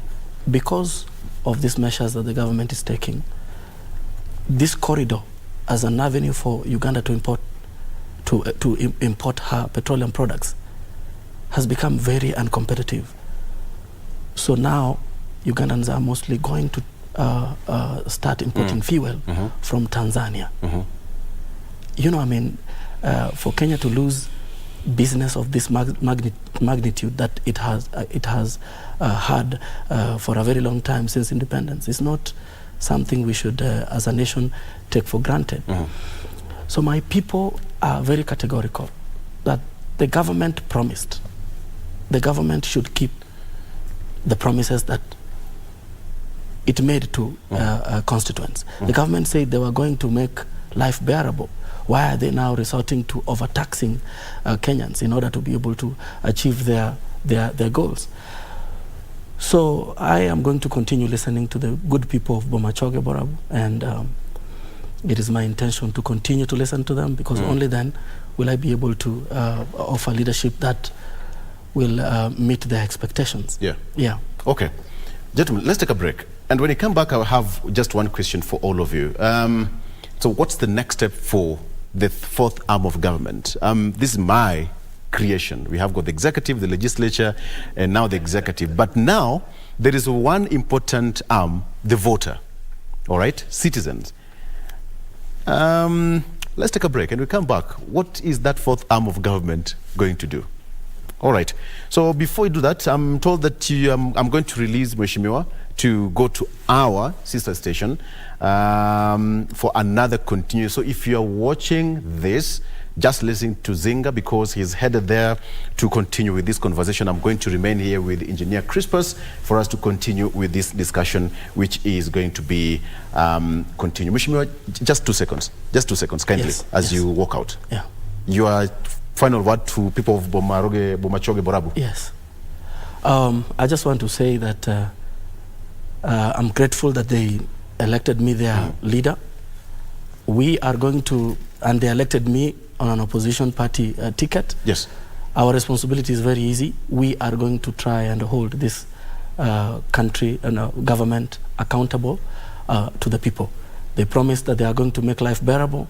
We are keen to ensure that they keep those promises. Okay. Thank you very much. Right, Mheshimiwa. Thank you for having me. Thank you so much. Right. We'll have him again here next week for us to continue the discussion. All right, let's take a break, and we come back. We are going to continue with Eye on Politics with Engineer Crispus Watimba. Stay with us.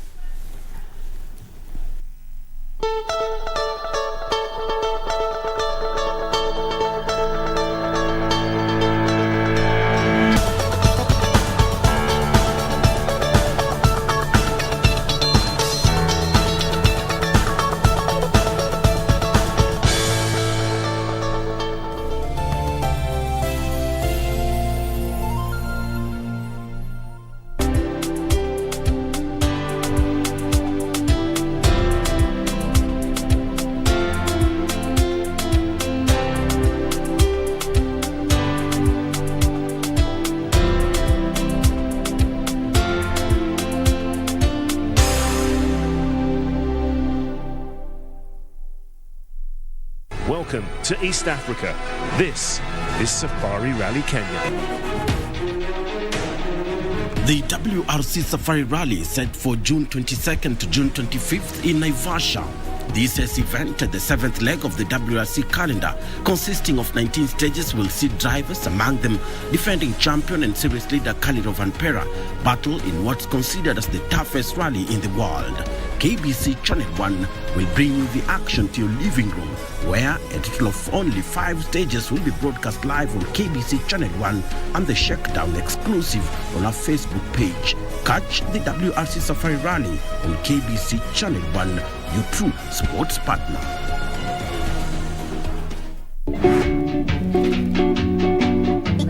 Uliambiwa unyoe ndefu na pato unakuja na hizo ndefu hapa hivi. Na wao uliambiwa uchukue litaya na pato huko hapa. Sasa hiyo unamoja tu. Sio ni kipula mheshimiwa. Mimi najuaje? Ndio nakwambia vile kulingana na vile mimi namchuanga. Na kierere ni nini kuleta kwa nini? Ati kierere. Punguza mdomo. Toa hizo nini kwa serikali niweke kwa kunia saki mheshimiwa. Tunasema mimi naibiwa. You also a thief because you condoned. Ulijua fertilizer inaibiwa. Ndio huyu hapa mheshimiwa. Hapa ule jamaa ambaye kuajiri. Ndio huyu mheshimiwa huyu hapa. Wewe. Yuko wapi? Mimi sioni. Ndio huyu. Give you a job in Matunda. It's you because you are the one you pick it you and you bring me inside your job. Hiyo kisungu yako. Hiyo kisungu imekuwa moto, si ndio? Moto gani?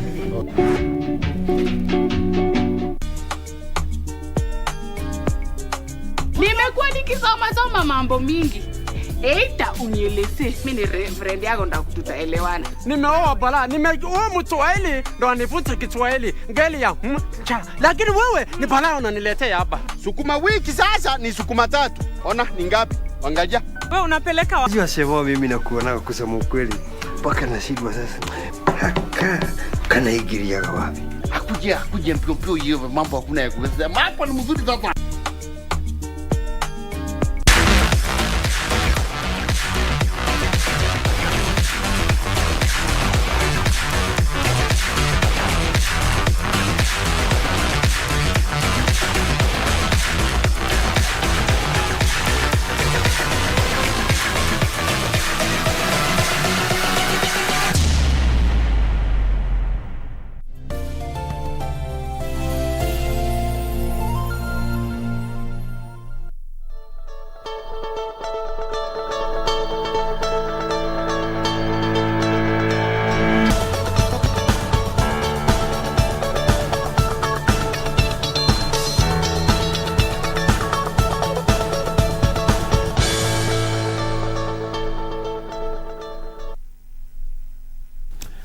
All right, thank you so much for staying with us. Welcome back. Now it's Humundu. I call it man to man. We've just released Mheshimiwa Obadia to Zinga. You can take a listen to the discussion on that side of the station. Okay, I'm told that we are still having this traffic. I'll get to the traffic later on. Don't worry. Back to GMK. All right.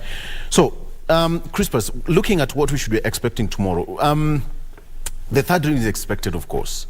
We're looking at what the president is expecting to whip members of the government to vote for the bill.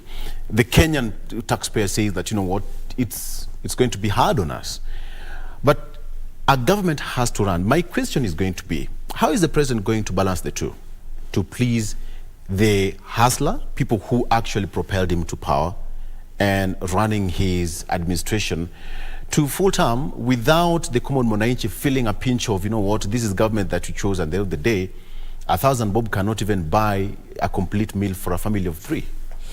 Well, to be a bit realistic is that for the last 2 years, the disposable income of Kenyans has greatly eroded because of the high cost of living.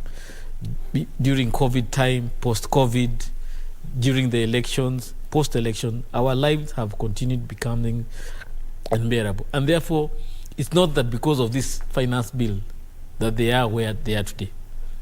Probably, there will be a marginal increase in terms of the cost of living. But also there are some areas where we believe there will be a decrease in terms of the cost of living.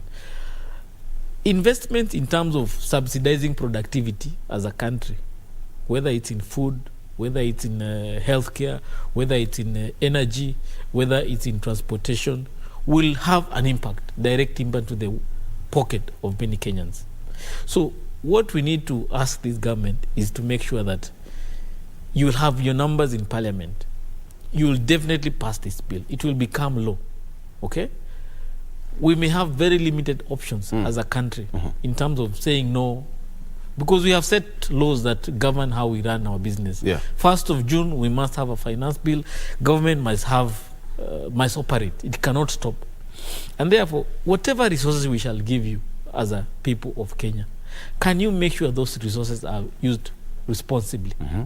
That is where all this hula baloo is all about, because we have given many governments money, but we have always seen perennially corruption eating away the very resources that we work so hard to give government. So if this administration can be able to prove that it can use resources responsibly, then probably Kenyans can feel their lives are better. And how long would that take? Because you see, one of the areas that pains us most is one, food and healthcare and education. That's where the pain is most. In terms of transportation and cost of transport, not many Kenyans are always on roads. People in rural Kenya are not as greatly impacted as people in urban areas.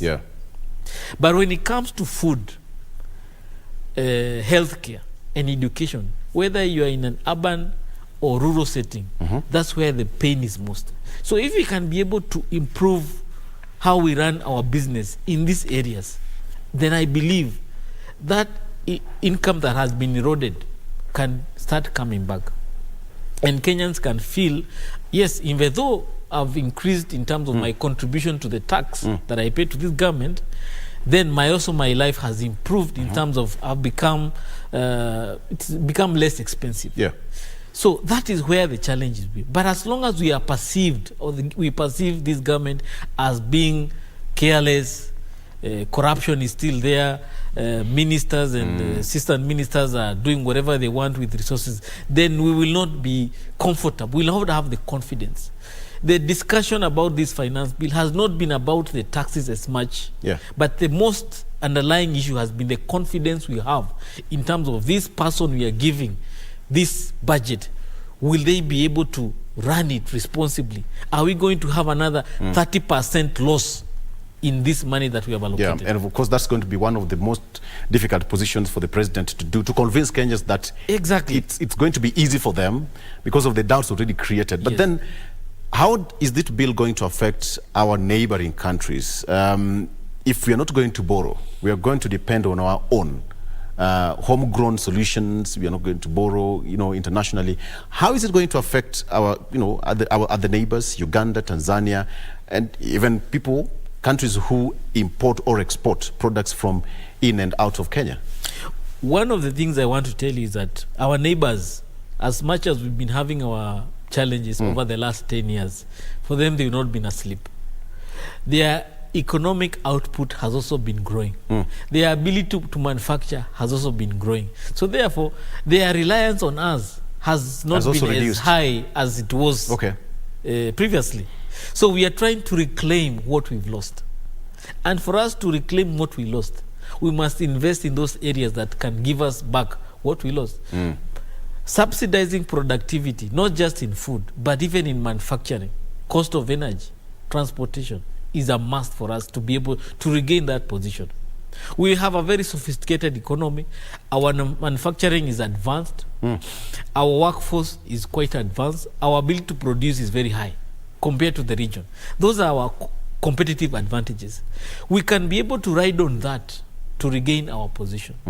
And therefore, how best we take advantage of that as a country in terms of the policies we articulate and implement will make a difference. Kenya is a very respected nation among the East Africa, among the COMESA. And therefore, when we position ourselves, this is who we are today. This is where we look forward to be in the next 5-10 years. Definitely, they will listen to us. If a Kenyan goes to Tanzania, to Uganda, to Rwanda, to ask for an opportunity, we are a people who are listened to. People will not doubt us. And therefore, we still have that goodwill as a country to take full advantage of. All we need to do, and we need to deal with, they have come to associate us with toxic politics. So if we can be able to cure that toxic politics, the region will respect us. The other issue that we have come to be associated with is grand corruption. Kenyans today are perceived to be doing politics and stealing. So if we can also deal with corruption as a country, if we can see the firm hand of the president in terms of dealing with corruption, then the region will come to respect us. A lot of Ugandans are coming here to register businesses. It's not that they have given up on us. Because we have an economy that is interlinked, and therefore they cannot avoid us. They are a landlocked country. We are a country where we share, we provide them with the logistics in terms of a hub, port hub, and therefore they still depend on us as a country to do their business. And therefore we need to continue building that confidence that they have with us. One of the areas they need to help them build confidence is deal with corruption and the ease of doing business as an East African community. The president is quite deliberate and focused when he talks about things to do with value addition, agro-processing, manufacturing, etc., and even labor. What is going to be the turnaround time? More so when you talk of production, when you take care of food production in the country, first of all, you have to, strengthen the farmers. What is going to be the turnaround time for Kenyans to start feeling some weight loss in their pockets? One of the things that he has done that is good is talk about subsidizing productivity, making the cost of production very low. But the other areas he needs to discuss strongly is post-harvest management. Because that's where the problem comes in. We can produce a bumper harvest in the next 1 month, 6 months. Yeah. But where do we store it? To make sure that even when we don't have a bumper harvest, that harvest that we harvested a year ago is available to help us keep our cost of living low. Yeah. That's where the challenge has been. Because there are times where we can be able to invest in productivity and we'll be able to produce. But we cannot save enough for a point where we are not able to produce. Because our agriculture is rain-fed. Most of it is rain-fed. So the other area he needs to focus on is post-harvest management. And that's why he's talking about value addition, aggregated centers where food can be stored and farmers can be able to do business, get value for money. But also storage is very important so that we make sure that even that time when we are not able to produce, we have enough food to continue sustaining a low cost of living. Like other countries that have advanced, where they make sure that they have enough food that can serve them for 2-3 years, even without a season of rain. The other area that we need to look at as a country, and his administration needs to work on, is in the issue of how many of Kenyans are involved in that productivity. Very few of us are in the production. And can even sustain the economy. Exactly. Yes. Very few of us are in the productivity. So making sure that many of Kenyans are contributing in the productivity is very important. And if you look at the average age of a farmer in Kenya, is probably 65 years or 60 years old. We need more young people to go and engage in farming. Smart farming is an option for them. Sounds easy, Crispus. Sounds easy. It sounds easy, and also it's an opportunity for young people to gain employment or have gainful something to do. So therefore, if we can also advance or advocate for the kind of farming that young people can be attracted to, it's something we should consider, so that we have more of them involved in this productivity, more of them involved in the value chain for agriculture and food production, so that as an economy, we are all participating in these issues of food productivity and food security. I'm talking about easier said than done, because even the previous regimes, at some point when you hear a report from KRA, either quarterly or half-year report or even annual report, KRA in most instances have never hit their target. So what's going to change this time around? Because we know human beings are creative. Kenyans will always find a way to maneuver in between the rocks to evade paying tax or to contribute to the national granary and what have you. How is government going to be somehow creative and pass that message to the taxpayer that this is what we need to do, while at the same time avoiding international borrowing? Because at some point, can it be avoided completely for the next 5 years? Well, borrowing is not a bad thing. Borrowing, as long as the borrowing that you make, you put it in areas where it can have... But the danger is that we're almost approaching our debt ceiling. We see, what the government is proposing is we want to anchor our debt ceiling on the size of the economy. And they want to do it at 55%. If you look at the size of the economy today, we are most likely at above 13 trillion in terms of the size of the economy. Probably in the next 2-3 years, the economy will reach 15 trillion, 16 trillion. We don't know, depending on how we implement our economic policies. So if we say our debt ceiling is anchored at 60%, we still have some room to borrow, if we change how we look at the borrowing and the ceiling that we have put for ourselves. But what are we borrowing for? We borrowed a lot of money in the other administration, but what value did that borrowing bring to us? We borrowed in excess of 7 trillion from what Kibaki left us with to what we have today. There's a whole 7 trillion that we borrowed. What value did it bring to us? Where was it put? What is the output of that borrowing? One of the areas that I feel we need to audit is in the devolved government. We have invested over 3 trillion over the last 10 years. Okay? How much of that 3 trillion we have put in the county governments is able to match in terms of the revenue those counties are generating? Have we been putting that money in county governments to pay salaries and not development or productive areas of the economy in the county governments? So those are some of the areas we need to look at.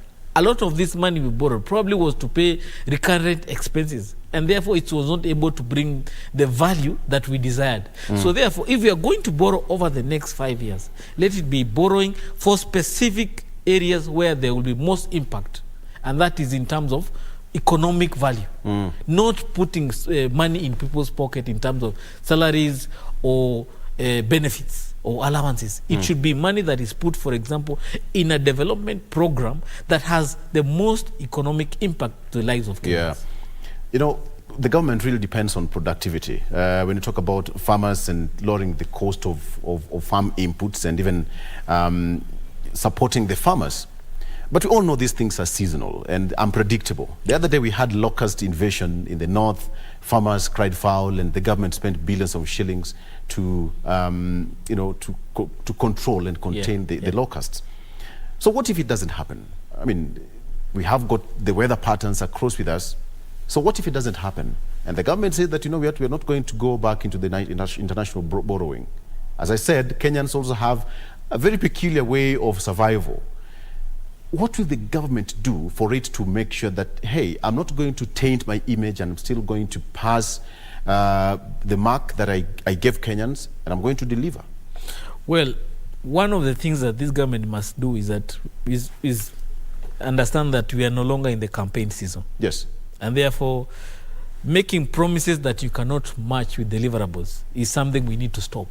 We need to tell Kenyans the truth, just like our deputy president says, he's a truthful man. Yeah. We must now face Kenyans with the truth. And where we are not able to promise something that we cannot deliver, we should avoid that. This is a moment where you have been given an administration. Power has been given to you. You cannot afford to make any false promises. All you can do is make cautious promises, in the sense that whatever you promise is something that even if you don't deliver 100%, you can come within a certain margin in delivery. So I don't see any need for this administration to continue making false promises. One of the things that they need to do is that if this budget goes through, and this year we are very lucky that the rains came, make use of what you have today. We are looking forward to a good harvest in the course of this year. We already have a finance bill that is quite contentious, is quite big, is going to tax Kenyans heavily. Make the most from this too, so that going in future, you don't have to come back to Kenyans to pain them any further. If you're going to produce enough, can we store as much as we can? If we are going to work with the region in terms of producing food, can we have trade agreements that make sure that even if Kenya does not produce today, we can go to Uganda and Tanzania and get food easily? We had traders stuck in Namanga border when maize could not be brought 2 weeks ago. It took the intervention of the CSs for both countries to have that issue sorted. We need to unlock some of those issues so that anytime we feel like we don't have enough food, we can go to our neighbors and they can also come to us when we have excesses. Because there's we're in a global village, okay? A region like Congo has the potential to produce. So if we go to provide peace in the DRC, what else are we investing there in terms of getting the investment we have put there? If we can also start farming or producing in those regions of the DRC, which are highly productive, let it be. South Sudan still has a potential to also feed this region. So Kenya should take advantage of its economic position and big brother position to be able to make sure that the region can also take care of Kenya when Kenya needs. Engineer, let's talk about the issue of information dissemination. We've had finance bills going through Parliament, even in the previous years. I mean, it's been done before, over and over and over again. And every government, it will happen again in future. For this budget, 2023-2024. The information dissemination that we're talking about here is, do you think that the Kenyan got the right information, the right message, as far as this bill is concerned? Because perhaps the reason why most Kenyans are saying that I don't want A or I don't want B is because of reason X and Y. or because politician X and Y told us so and so is not going. Do we have the right information dissemination? Even we appreciate that the public participation took place. Several entities submitted their memoranda, but still, that information, do you really think it's reaching its far end to the common mwananchi? One of the things that we have that has come to haunt us is that as a country, we never interrogate with documents that are presented to us. Yes. A good example is the 2010 Constitution. Many Kenyans passed it because our leaders said it is good, or some of them opposed it because our leaders said it. Some don't even have copies of the Constitution. Exactly. Yeah. So we did not even interrogate that document because some people sat in Naivasha, Bomas of Kenya, and then we were given a referendum question and we said yes and others said no. And it became the law that governs us today. 10 years into that Constitution, we've seen there areas that if we had looked keenly, we would have corrected them. They have come to haunt us. Yeah. For example, the issue of devolution. We have seen devolved governments given so many functions, but very little resources to match those functions. We have seen MCAs complaining about their salaries. Were they not part of supporting this devolved government and SRC and the mandate of SRC? So there are some areas that as country we need to be taking serious when we are discussing. Today we are very involved in the finance bill because the principles of both the government and the opposition have been very keen in taking a stand. But probably their stance is not because of what is in the bill as much. It's what is not in the bill for them. That's why they have taken very strong stance. And therefore, we need to look beyond the politics of proposals. There could be politics that is mad in this finance bill that has made us not been able to see the benefits and the disadvantages of this bill. Because there are areas where the taxes have been reduced, but we did not even have a conversation about them. Our conversation has been more about areas where the taxes have increased. But also, even those areas where the taxes have been increased, we were not even given the opportunity to say, okay, this money has been increased, but maybe it has an economic benefit in the long term that can help Kenyans. We did not have enough time. And also, how do we interrogate documents? It's through media panelists like us. It's not through looking at the document in your individual time and saying, I support this, I don't support this, I agree with this, I suggest the following. No, we don't have that conversation. So we need to have a country where the conversation can go to town halls. For example, we go to town halls where the member of parliament comes with that bill and tells you this is the proposal that parliament has received from the minister. What do you think?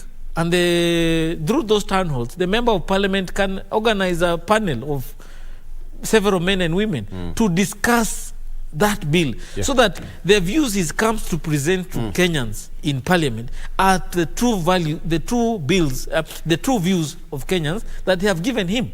But does it but really most happen? of them do it in barrios. Does it really happen? That's why the speaker said, stop being very vocal in barrios and churches. Go to parliament and discuss. Come and interrogate things in parliament. And he said that on Sunday. And on Wednesday, he raised the issue of voting. And there were people who were not in parliament. You can say that some of these are just behind the scenes, Crispus. Some of them. How is it going to unlock job opportunities? The government says that, you know, when the bill passes, how is it going to unlock the job opportunities to almost 1 million jobless Kenyans? Well, the government has been very vocal in terms of speaking about the job opportunities in the construction sector, as far as the affordable housing is concerned. But I think the government also did not speak to a great depth about the job opportunity in the value chains that they are investing in. For example, in the digital economy, there are many opportunities that can be harnessed there. We have seen already, without any proper policy framework, content creators have become an economic base to reckon with.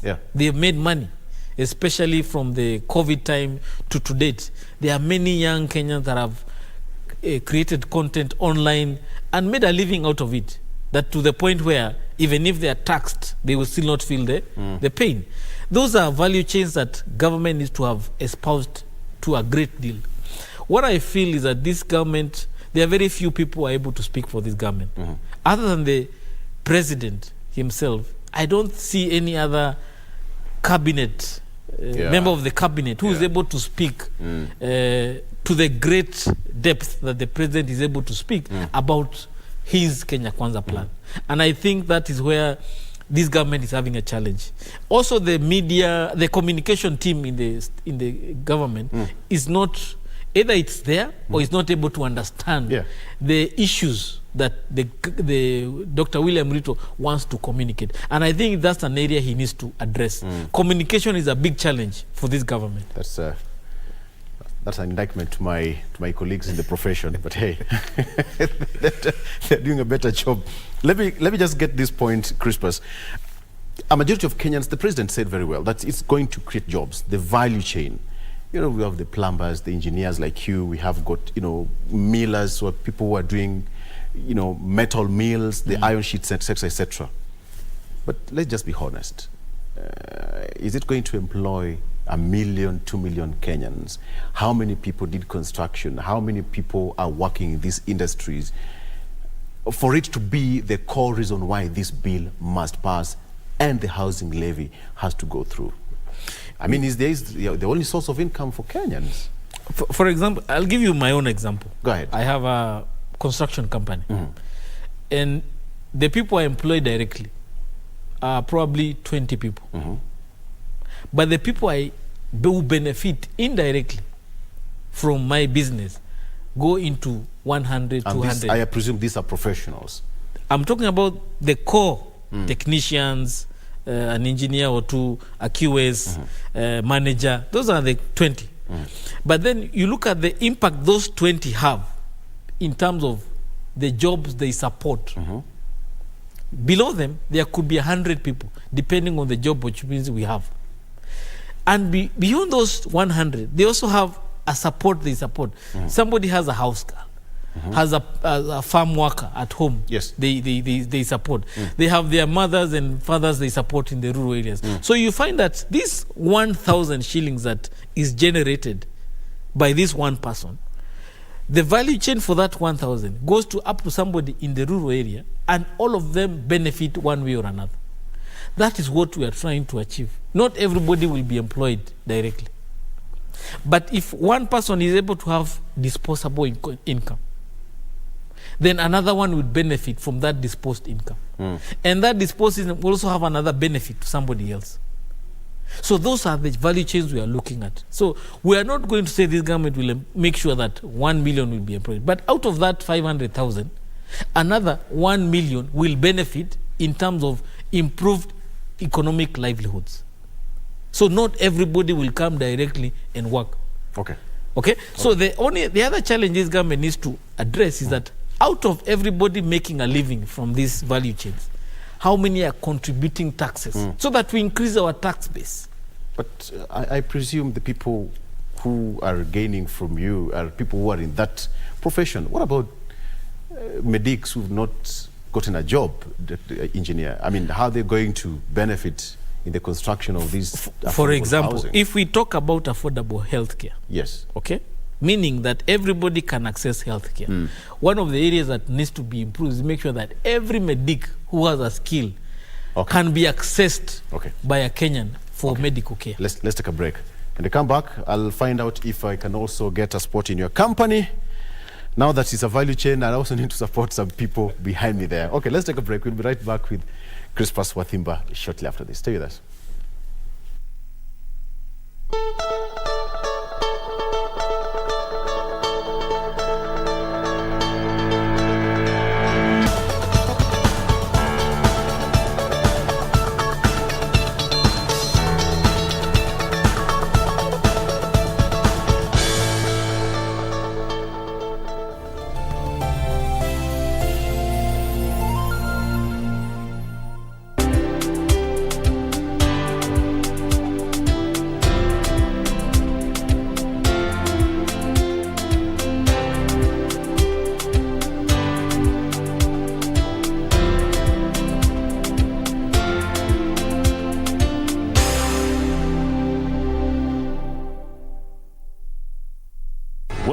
to East Africa. This is Safari Rally Kenya. The WRC Safari Rally is set for June 22nd to June 25th in Naivasha. This year's event, the 7th leg of the WRC calendar, consisting of 19 stages, will see drivers, among them defending champion and series leader Khalid Vanpera, battle in what's considered as the toughest rally in the world. KBC Channel 1 will bring the action to your living room, where a total of only 5 stages will be broadcast live on KBC Channel 1 and the Shakedown exclusive on our Facebook page. Catch the WRC Safari Rally on KBC Channel 1, your true sports partner. Every Monday evening, we take you back where the action happened live. We'll let you know what you missed, even if you were present. And our goal is to continue supporting our own.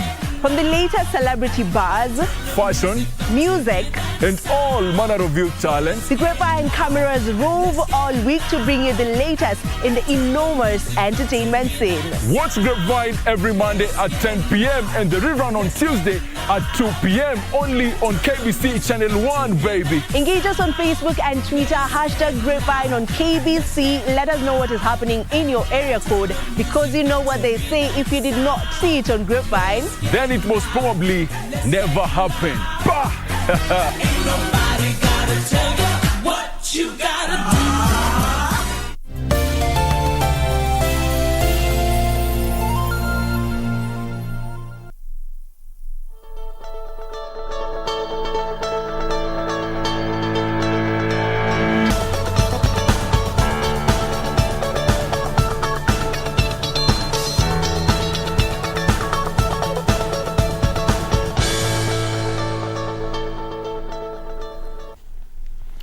Welcome back, and thank you so much for staying with us. Where can I drop my CV? Immediately after this show. Okay. All right. So, coming to the tail end of this discussion, Crispus. So, what should we expect tomorrow? It's a crucial moment for the president and, of course, Kenyans. What should we expect tomorrow on the floor of the House? Third reading? Most likely there'll be maybe fist fights in Parliament. There'll be a hot debate. God forbid. Because we know how it can get. Because you see, if they don't have the numbers, well, then what else can they do to stop the debate? So they may end up being physical, but I pray that we have a sober discussion. Even if they don't have the numbers to stop the bill, at least we want to hear them. Give us the demerits of this motion, so that even if it goes through, we can at least remember that they voiced their concerns as far as this bill is concerned, and the areas they had a challenge with, so that even if those areas become a benefit in future, the opposition or the government can be able to say, okay, we told you this, but we did this. This is how we made things better. So I just pray that we have a sober discussion, and if it's not there, the opposition have their rights to do whatever it takes to stop that bill, but they must do whatever it does within the law. They should not do anything that is unlawful, that will make this country look ungovernable or unlawful. They have also options that they have said they are going to pursue outside, which is probably legal action or mass action, but we just pray that they don't consider mass action, because it will make also this country look very bad. We just come out from Andamano in March. We just want to be able to move forward as a country. The bill is not the end of the world. We have had serious economic challenges before, and as a country we have come out. How we pick up from the challenges that are ahead of us is what will define us. So if we are able to pick up from the challenges that are ahead of us and make the most out of it, I think this country can come out of this as resilient as possible. Okay. What do you see some of the short-term and long-term strategies that the government can employ to meet its revenue target? Let's assume that the bill passes. One of the areas that they need to do is handle the issue of pending bills. Because a lot of the pending bills, if they are paid, a lot of those people are contributors to the tax base. Yeah. So if you pay a supplier who has not been able to pay VAT, they'll be able to pay VAT to government. That's a short term? It's a short term. Okay. Pay all the pending bills, go to unlock all the projects that are stuck. Those are areas that you don't have a lot of time to waste, because you don't have to go to tendering, you don't have to go to look for approval. These are areas that you as a government, you have an obligation to fulfill. So look at the pending bills that are genuine, sort them out. Look at the projects that are stuck, kickstart them. Let's start moving on, because even if we start starting new projects, it will waste a lot of time. So short term, that's what we need to target. Then long term or medium term, start working on the Kenya Kwanza plan, setting the foundation of what the Kenya Kwanza plan looks like, so that we now start seeing what Kenya Kwanza administration looks like. Some of the things that you've promised, we can start seeing the foundation. Then in the long term, maybe after a year or two, we can now look at the final outlook of the Kenya Kwanza plan. Revenue management is always the biggest problem. When you talk about the county governments, contributing to the national grid, and even some of the, quote-unquote mamambogas contributing to the national grid, how are they going to make sure that seamless flow of revenue collection into the national granary? Well, at the county level, we still have challenges. Not most of the counties are able to collect as much as they are supposed to. Because they also still depend on the national treasury. Yes, so the counties, we still have a challenge. Yes. And the challenge is more of systems. They have not put the right systems in place to be able to collect as much as they are supposed to. Those are areas of corruption. So that's one of the areas that the administration should be able to tackle as soon as possible. Ensure that the governors, as long as we are going to give you money, in terms of your contribution with generation of income as a county, we must also give them targets. If you are required to collect 1 billion shillings, let us also have targets for those counties, so that we can be able to hold them to account. As much as you ask for us to give you, can we also see what you are collecting from your county? Because some of these counties are generating so much money, but very little is being collected. Okay. We need to deal with that wastage at the county level, but also at the national level. Wastage is a big area that needs to be dealt with. Is an area that can be handled as soon as possible by just prosecuting successfully some of the people who have been accused of corruption. Some of the cases are black and white. You don't need a lot of investigation. A simple audit report is able to prosecute this matter. So I don't understand why it takes so much time to prosecute some of this thuggery that happens in government. If we can be able to see some of those sustained cases, it will deter others who are in government who are planning to steal from this budget. Christmas, as we wind up, there's this question I usually ask. We've talked about the pending bills, the housing levy, this and that, all the negatives completely outweighing the scale. So is there hope? Is there something that Kenyans can say that, okay, sir, this is it? Is there hope at the end of the day? Well, there is hope. We are here today, this morning, discussing the finance bill. So the country is not failed. As long as this country is able to govern itself, there is hope. The day we will not be able to govern ourselves, to reach Somalia, to reach Sudan, then that's when they will say there is no hope. But as long as we are able to govern ourselves, we will overcome this challenge. These are challenges that are self-made, self-inflicted. We can deal with them. If you see somebody is stealing and you speak about it, then we deal with that issue of corruption. If you see somebody is doing wrong and you speak about it, then we deal with it. But many of the time is that Kenyans will become quiet. We are so silent on these issues. Then when the problem is there, we shout the most. You saw it happening. If you see your county government stealing and you didn't speak about it, then you are failed. The deputy governor of Siaya is being impeached because he said something. That's a good citizen of this country. If we had many of that kind, whether it's hot air or it's the real thing he's talking about, but he has spoken about it. All right. Thank you. Okay. All right. Thank you so much. Yesterday was Father's Day. What did you do? I want to take that one very fast before I take a look at what we have on the traffic. What happened? My wife cooked for me a very nice meal. Okay. And we had a good time at home. Just to reflect. I told them I don't want to go outside. I just want to sit at home and relax. Like you. Some people, such as lunchtime. Uhuru Park is no longer there. I don't know what really happened to them. But hey, that was a good one. Okay, let me take you very fast on the front page of, stop front page. Let me take you through the traffic. What you have, it's almost 17 minutes to 9. What is the situation like for people in Nairobi if you are coming into the CBD?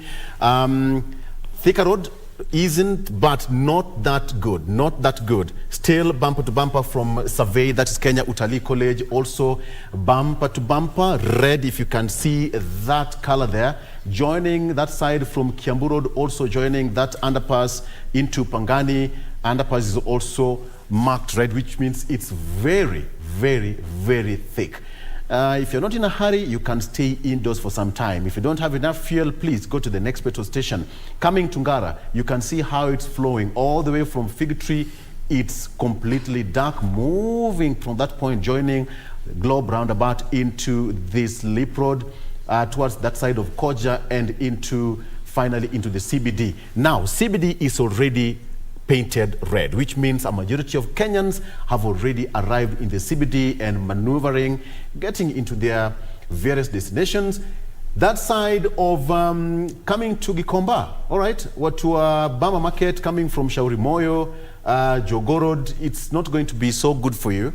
Jogoo Road moving, yes, coming from towards the side of Buruburu, it's okay. But as you approach that side of City Stadium is always a mess.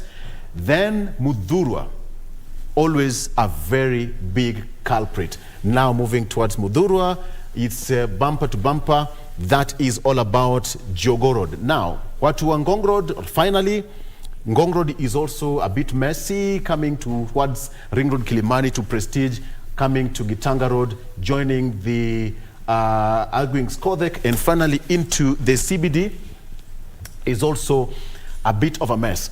Watu Langata Road, you have some good moments there. I can see it's very much okay. Watu Langata Road, you have a moment to celebrate. But as you approach Nyayo Stadium, then it starts to build up, and that is how it's going to be. Now, that is as far as that is concerned. Watu Mlolongo, Mombasa Road, you have a moment to enjoy and just have that smooth drive into the CBD. That is as far as the final traffic is concerned. Thank you so much for joining us. My name is Victor Low, and of course we've been joined by Engineer Crispus Wathimba. That's all we had for Iron Politics this particular Good Monday, 19th of June. Thank you so much for being a part of the show. Engineer, thank you so much for joining us. Thank you for having me. All right. I look forward to another show. Wakenya, let's go out there and pay taxes. Remember, you have another day to do what is good for you.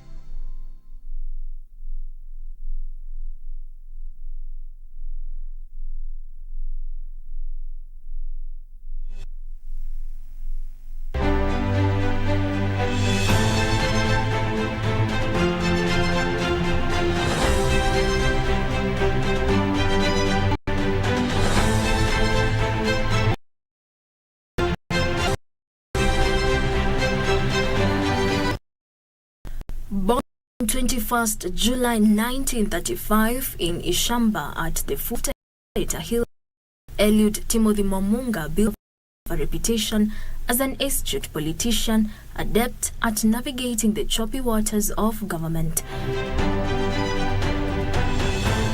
His political career began in 1969 after he contested and won the Voi parliamentary seat. In elected and appointed by President Jomo Kenyatta as the Minister for Water Development. During his 2-year stint in Mamunga spearheaded projects that included the construction of the country's first dams, water supply schemes for urban areas, and irrigation schemes that production. In 1976, Kenyatta Kenyatta switched Mamunga with Gekonyo Kiano, who had been in charge of the of Commerce and Industry. In 1979 general election, Mamunga recaptured his Voi parliamentary seat. In spite of an uneasy relationship with Moi due to his links with ministers and businessmen close to Kenyatta, Mamunga was reappointed to the cabinet as Minister for Information and Broadcasting. In 1983, however, he fell out with President Moi, marking the beginning of his exit from government. In 1988, he was sacked as the Minister for Information and Broadcasting and later dethroned by Adiel Kachila as Voi MP. Many MPs perceived to be anti-Moi lost their seats. As the national purge continued, Mamunga lost his chair and was later suspended from membership in the branch. In 1992, however, Mamunga joined Kibaki to launch the Democratic Party after the constitution was changed in 1991 to allow multi-party politics. He was named the DP Coast representative, and he played an active role in popularizing the new party. However, the division in the newly formed opposition parties made it difficult for them to win the elections. Mamunga himself lost in the Voi parliamentary election. He then retired from active politics and retreated to Ishamba to concentrate on business and farming.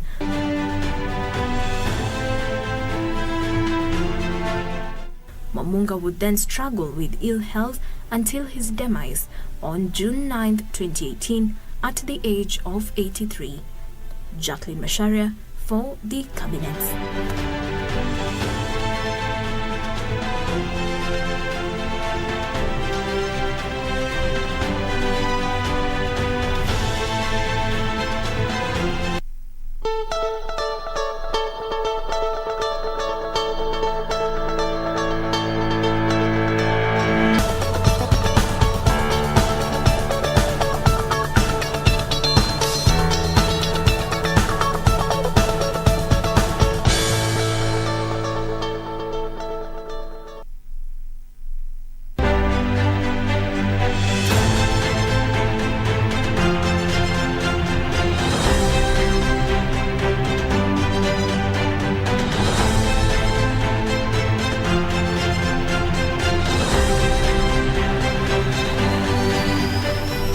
He first became a member of parliament for the larger Pokot in 1969 before it was split into three constituencies: East Pokot, South Pokot and West Pokot. He was then re-elected in 1974, 1979, 1983, 1988 and during the multi-party elections of the 1990s. In 1993, Lotodo was appointed Minister for Home Affairs and Heritage. 4 years later, in 1997, he was swapped position with William Olentimama of the Ministry of Local Government. After a cabinet reshuffle in 1999, he was moved to the Ministry of Environment and Natural Resources. As Minister for Environment and Natural Resources, Lotodo defended the illegal allotment of Karura Forest in Nairobi. Lotodo was an ultra-conservative and a stubborn stickler for adhering to traditions. His rigid traditional opinions often antagonized other Kenyan communities. In 1993, he went on record as having given members of the Kikuyu community an ultimatum to leave Pokot district or face eviction by the locals, accusing them of denying the Pokot their livelihood. He targeted the same community before the 1997 general election. This behavior not only cost him a cabinet post, but also landed him in jail. He, however, changed his stand in 1998 after Moi placed him at the forefront of brokering peace between the Pokot and the neighboring communities comprising the Turkana, Samburu and Marakwet. Lotodo passed on in 2000, aged 60, in Johannesburg, South Africa. He was then the Minister for Energy. Jacqueline Macharia for the Cabinet.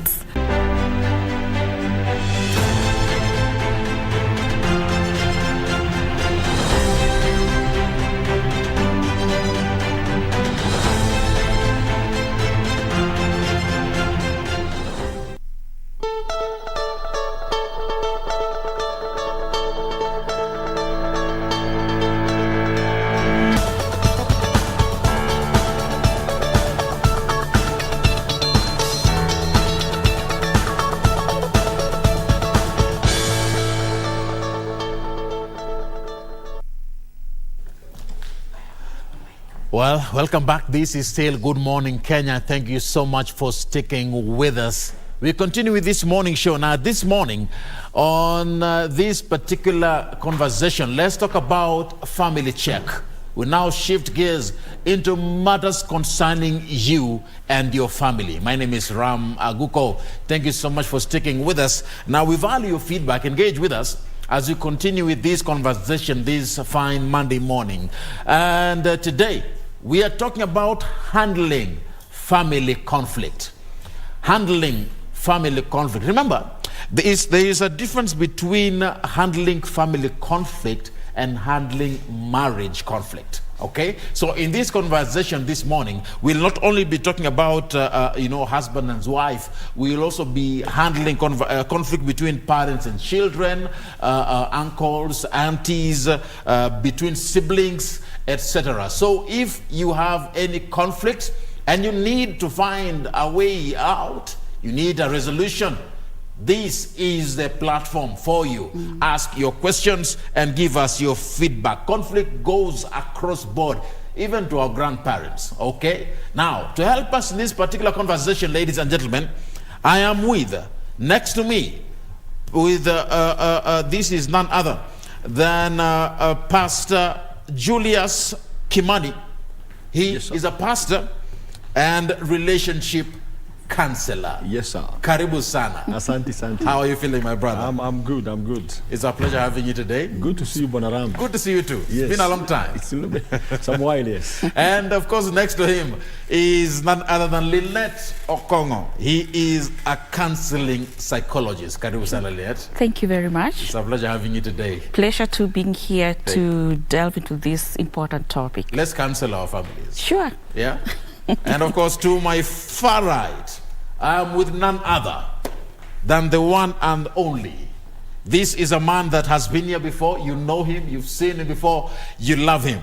He is none other than Sheikh Dr. Hassan Kinyua, a lecturer at the University of Nairobi. Karibu sana. Asante sana. It's a pleasure having you, Baba Mkubwa. Asante. Sheikh mwenyewe. And of course, we value feedback. Some of the stages that occur in families are the ones that always cause conflict. Stages from one level of life to the other. When you talk about giving birth, when you talk about getting into marriage, when you talk about even death itself. Even transitions in families affect families that lead to conflict. We're talking about funerals. Let's talk about matters concerning divorce cases. These are some of the issues affecting families. The hashtag, as always, is Good Morning Kenya. So be part of this conversation. Tell us what you think. Give us your questions and your feedback at Ramaguko, which is my handle, and the station handle, which is at KBC Channel 1. First things first, let's open the platform, and I will start with you, Dr. Kinyua, even as we talk about matters concerning Nianza Pastor. All right, thank you. My director is telling me I start with Pastor Kimani. Nilikuwa nataka nikupate hapo pale.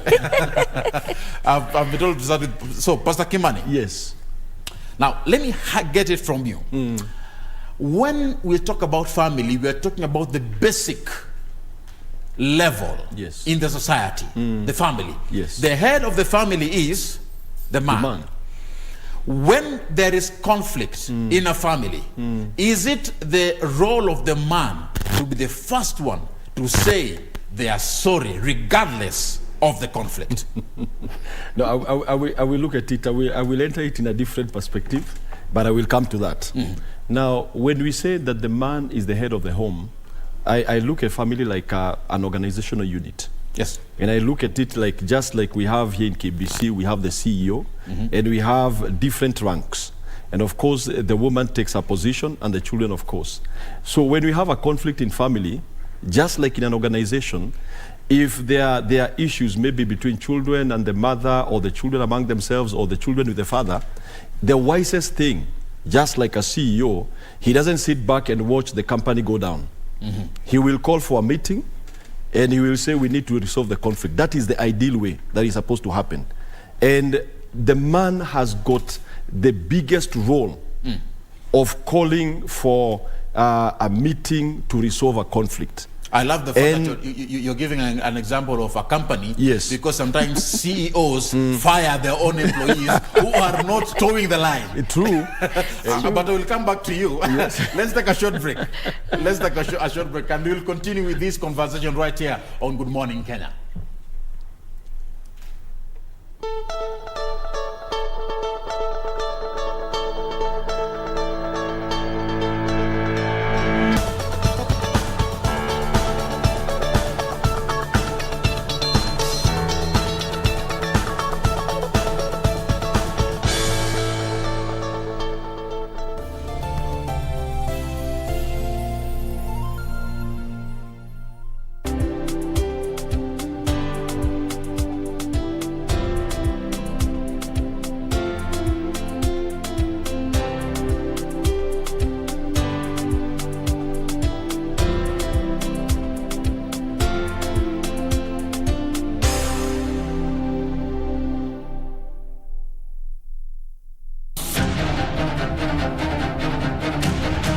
꽂는 게 예사롭지가 않던데 스펙이 느껴지더라고.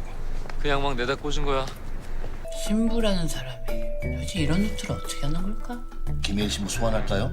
신원 확인까지 끝냈습니다. 아나씨 뻥알놈이 IT 강국이.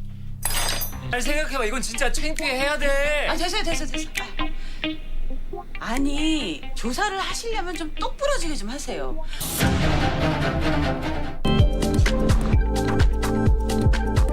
This is the show that keeps you updated on everything you need to know about technology. Digital resilience is about organizations being able to continue to operate despite negative impacts that they've experienced. The subject digital transformation, we keep talking about it, but very many people fail to understand that.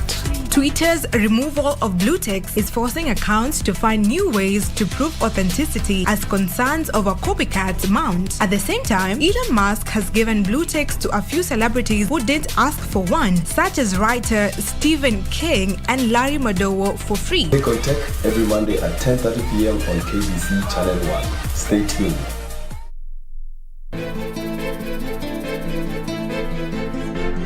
Mimi siwezi kukaa hapa peke yangu. Wamjua tena huu shetani. Mtakaa hapa kando yako mpaka haya maneno tuyamalize. Sijui nini hasa ambacho kinaendelea hapa. I swear to you, wakili. You will regret it. Mwenye kudesign ni mimi na mimi ndo najua pesa yangu, sawa? Basi itabidi ukazane zaidi, unasikia? Oe. I swear. Lazima huyu mtu aende jela for a very long time. Sitaki kujua atakuwa ni nani. No one plays with my money.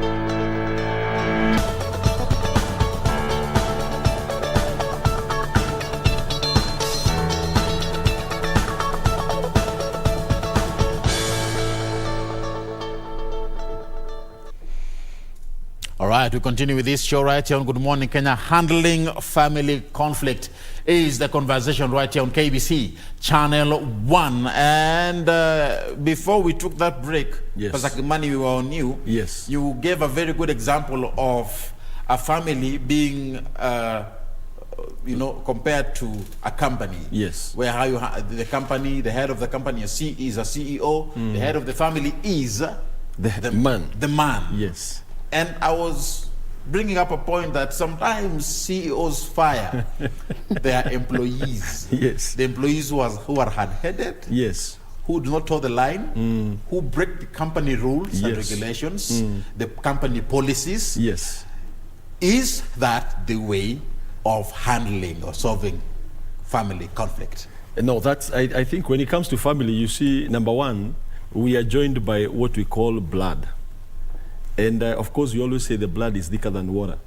So there is no way you may have to, you will throw people out But the key thing is, you see, when you are unable to resolve a conflict, is because you are not ready maybe to listen to the other person.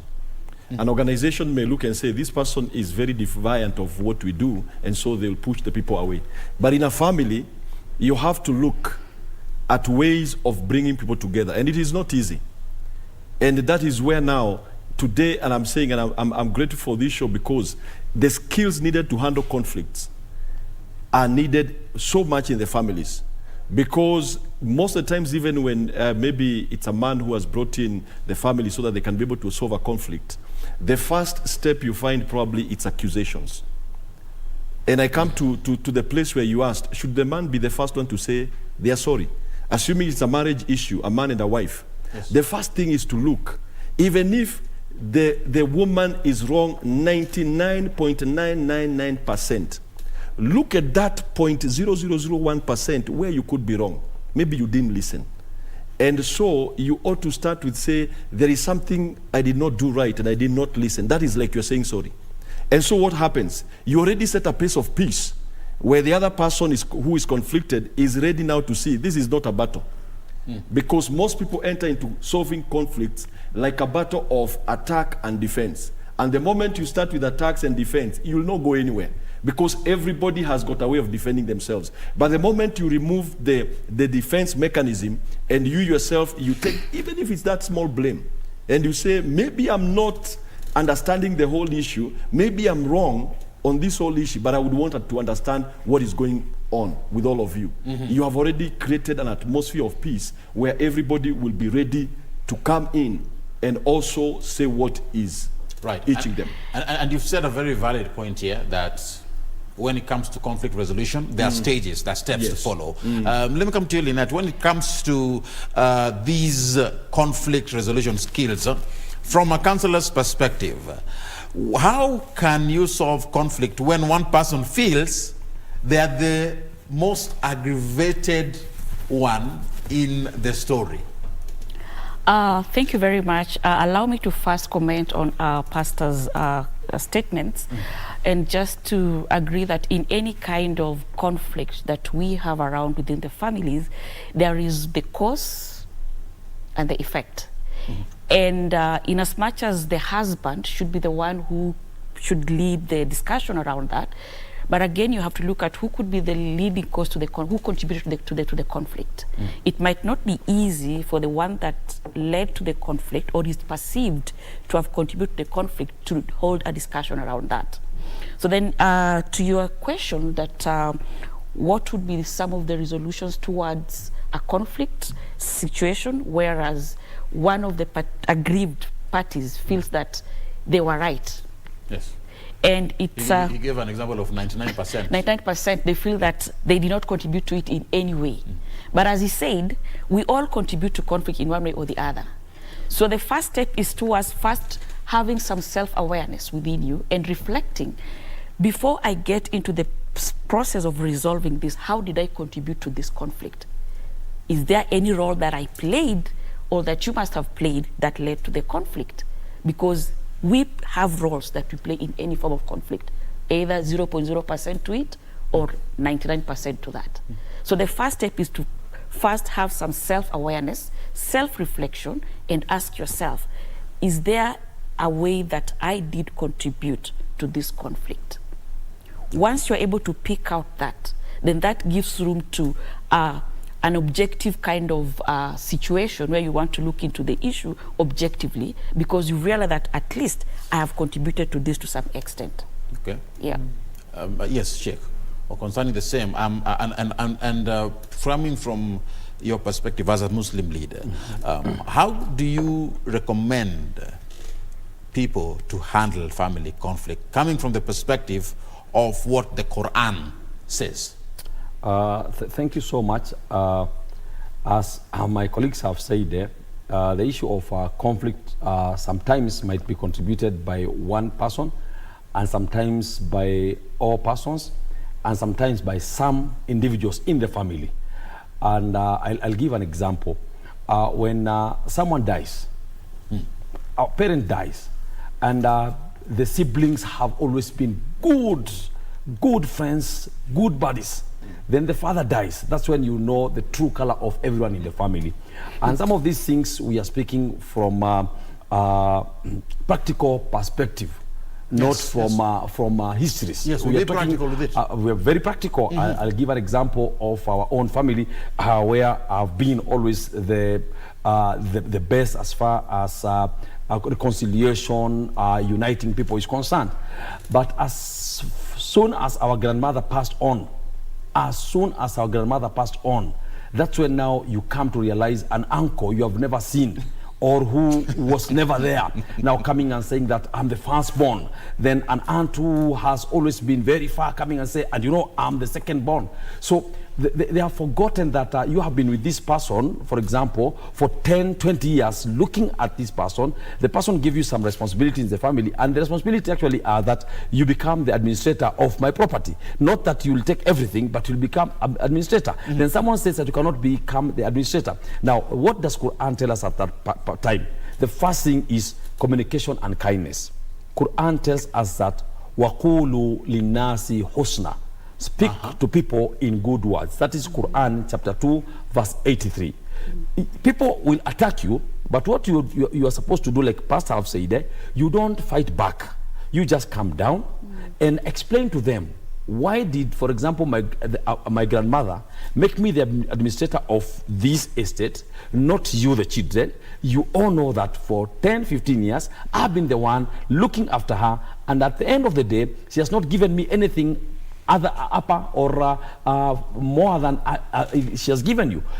I have my share, you all have your share. And the reason she gave me is because she knows that I will be the one at least being just amongst you.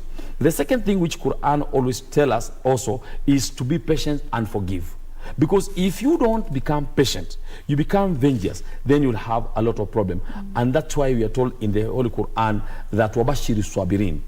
You always have to give good tidings to the patient one. Alladhina idha aswabatu musiba. Those when any calamity strikes them, qalu inna lillah. They say we belong to God. Anytime you say you belong to God, then nothing will go wrong in the family. Because it's a matter of property. Sometimes you have to say, so you don't want me to be the administrator, then become the administrators. As long as my share, you don't take it from me. And then the other issue is the issue of consultation and mediation. Very important. Allah tells us in the Holy Quran that وَإِن طَائِفَتَانِ مِنَ الْمُؤْمِنِينَ اقْتَتَلُوا. If two parties or two groups amongst your people fight, فَأَصْلِحُوا بَيْنَهُمَا. You have to bring peace between the two. Mediation is very important. All our families need mediation because families are comprised of people who are very different. All right. And when now food is ready to be eaten, you know, in a family, you can tell some people, can you go find food? Some people say, we are very tired. Can we go and fetch firewood? They say, we are very tired. Can we at least go and sit with the person cooking? They say, we are very tired. But when the food is now on the table, you will realize that the one who was sleeping will be the first come and say that, you know, I'm the firstborn in this family. Put for me the food first. Now that time, you are supposed to be patient, you forgive, you give him the food, and then you proceed. Otherwise, conflict will never stop in families if you don't have mediators in the families, we don't have people who are patient, and you don't have compassion people in the families. Now, one thing I want to also highlight here is conflict arises, as I mentioned, when we come across transitions from one season to another, or change in stages from one stage to the next. Now, let's talk about these transitions and stages, because this is where many families get hurt, and this is where many families get broken. Let's start from the very initial stages of a family. And here we're talking about the beginning of family, when families are starting, when we have newlyweds, people who have been married, afresh, or afresh, is that the word? Newlyweds. Yeah. Still fresh. Still fresh. Yeah. Now, how should newlyweds ensure that they handle conflict in a mature and amicable way, Remember, let me add some icing into it. We also have other factors that are external that affect these people. And on this one, let me start with Lynette. Yeah, thank you very much. You are very right. I would look at it from this point of view. These are two adults who have been brought up differently, who have been socialized differently, different personalities. So two adults who have maybe lived, let me say, 20 years or 30 years alone. And then now you want to come and start living with another adult who has also been socialized, brought up differently, different family setup, different values, different way of looking at things, perspectives and all that. So definitely conflict will arise in one way or the other because you are starting in a life, frictions will be there. Yes. Adjusting to the way that the other party does things, which one was not used to. I know commonly people say that I know you, I've known you for a while, we've dated for 9 years, we've dated for 10 years. But then it's different from dating and then living with this person under the same roof, seeing the same face day in, day out. But then do you ever get to know someone? Do you ever live to that point where you say, I know you so well? You can never know the person so well when they're out. You learn, you keep on learning the person every other day. So for newlyweds, I would say that people come in that marriage carrying a lot of things. So there's a lot of learning, there's a lot of unlearning, there's a lot of relearning in that marriage for that marriage to work. And part of learning and unlearning, conflicts might come in because probably your view of spending money is different. For one party, if I get my money, I need to buy 1, 2, 3, 4 things without consulting the other my husband. But then for the other person, they believe that there has to be some consultation that needs to take place before you spend any kind of money. These are family finances. So I think that also makes me coming to the point that while we are talking of transitions, while we are talking of this newlywed, but again, what could be the other external factor that you mentioned that could also bring conflict in families? And here we are looking at family finances, which is a very major source of conflict, not only within the couples, but also in the larger extended family, money. Okay. And let me come to you, Pastor Kimani. Still on what she has said, people who have been recently married or newlyweds, we have some certain external challenges here. Let me talk about in-laws. Let me talk about the mother or the father-in-law. Those who supervise, they call to say, is my daughter okay? Is my son okay? They always visit, and some of them come with their own bags to stay for a long time. And these are newlyweds to supervise and see whether you are okay. Is that right? And how do you handle that kind of issue? You know, Solomon said in Proverbs 24 verse 3, through wisdom is a house builded, and by understanding it is established. One thing we need to understand, number one, to understand everyone's family. And that should be done before you even get married. The man, on one hand, should introduce the lady to all the characters in the family. There is the noisy one, there is a gossipy one, there is one that keeps quiet, there is one that is likely to move in when you get married. There is a father, you need to understand, this mzee acts this way. But you know, most of the times is when two people meet, they are so interested in about learning each other, but they are not interested in teaching each other about their family. The lady also needs to introduce the husband to the characters, the cast of her family, so that you are able to understand very well before you even get married, these are the things that you're supposed to expect. And you should do these things before the wedding. Because the moment you get into the wedding, there is, if you had not told your husband, there's a sister who is likely to come over. The moment she comes over, the first thing will be annoyance. Because you are like, Jamaliza Skumbili, now she's already here. But if you had introduced these issues before, when she sees the husband sees the sister coming with a bag, most likely, sinikwambia. So there is already a tension that has gone down. But now, unfortunately, maybe that may not happen. Now, let us come to the reality that now you have gotten married, and now these things have begun to happen. One thing, it is so important not to attack your spouse. Because they are not the decision makers in the minds of the brothers and the sisters. Because what mostly likely happens, usistako amekuja hapa, hata tujakaa 1 week, your mother has come over here, you are the wrong person, you didn't tell them. I think that is the wrong thing. All right. We need to avoid attacking the other family. The thing is, you sit down and say, now they have come. What is the best way that we can be able to do? And I usually say, if it's a person coming to look for a job, give them a timeline. Tell them, we will host you here for, let's say it is 2 weeks or 3 weeks. After 3 weeks, if nothing has changed, you have to go back home. If that is a brother. Now, if it is a mother, then you allow the person, let's say it is the spouse's, the husband's mother. You have to allow the husband to be the one to talk to the mother, not you as the lady. Because the moment you begin to confront your mother-in-law, things will go wrong. Now, let's talk about that. Those who are providing supervisory roles in families. Lynette, I see your hand is raised. I'm coming to you, Dr. Kenya. Yeah, I think, let me comment on the issue of in-laws and those who issue supervisory roles. Number one, it is important to say that it's normal for any parent to want to keep on checking on their children once they've stepped out of their nest. It's normal as a parent, okay? But on the other hand, it's important to give space to the newlyweds. While that is the truth, but most parents find it quite difficult to do that. I have a case of a lady that the husband, the mother-in-law kept on calling, how is my son? Have you given him this kind of a meal? Have you prepared this? Nobody likes this. I mean, it's interfering into the family.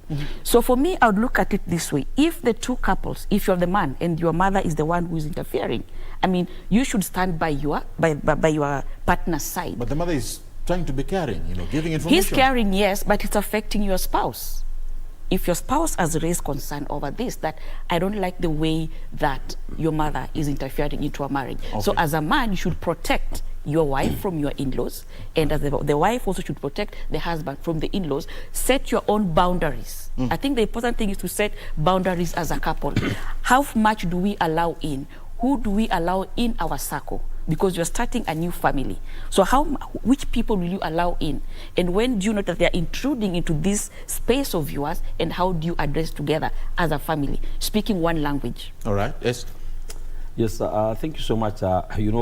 We are only talking about in-laws, and now I'm speaking as a marriage officer, because I've been a marriage officer in the Republic of Kenya for now more than 15 years.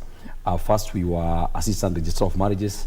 Then when the law changed, now we are marriage officers under the office of registrar of marriages in Kenya, and also working with the Chief Kadi's office. Right. You see, we are only looking at the in-laws part when we are married. But challenges begin actually even when we are arranging the marriage itself. When you are arranging the marriage. For example, we Muslims, in Islam, marriage can consist of only 5 individuals. As soon as we have 5 individuals, then a marriage can be consummated. We need the husband, the wife-to-be, the guardian to the wife, and then 2 witnesses. When 5 people come to my office, and I ask the lady, do you know this man? Yes. Who is he? He's my husband-to-be. And who is this other man here? This is my father. Then I ask, who are these 2? They are witnesses. I can consummate the marriage at that point. So I don't have to consult any other person. So the guardian of the husband isn't needed there? No. You only mentioned wife? Only wife. The husband doesn't need a guardian. It's only wife. Okay. Now, that one is now an easy marriage. But there is this marriage where they are arranging where to go and undertake the marriage. The wife's side, because they are from Mombasa, they want the marriage to be in Mombasa.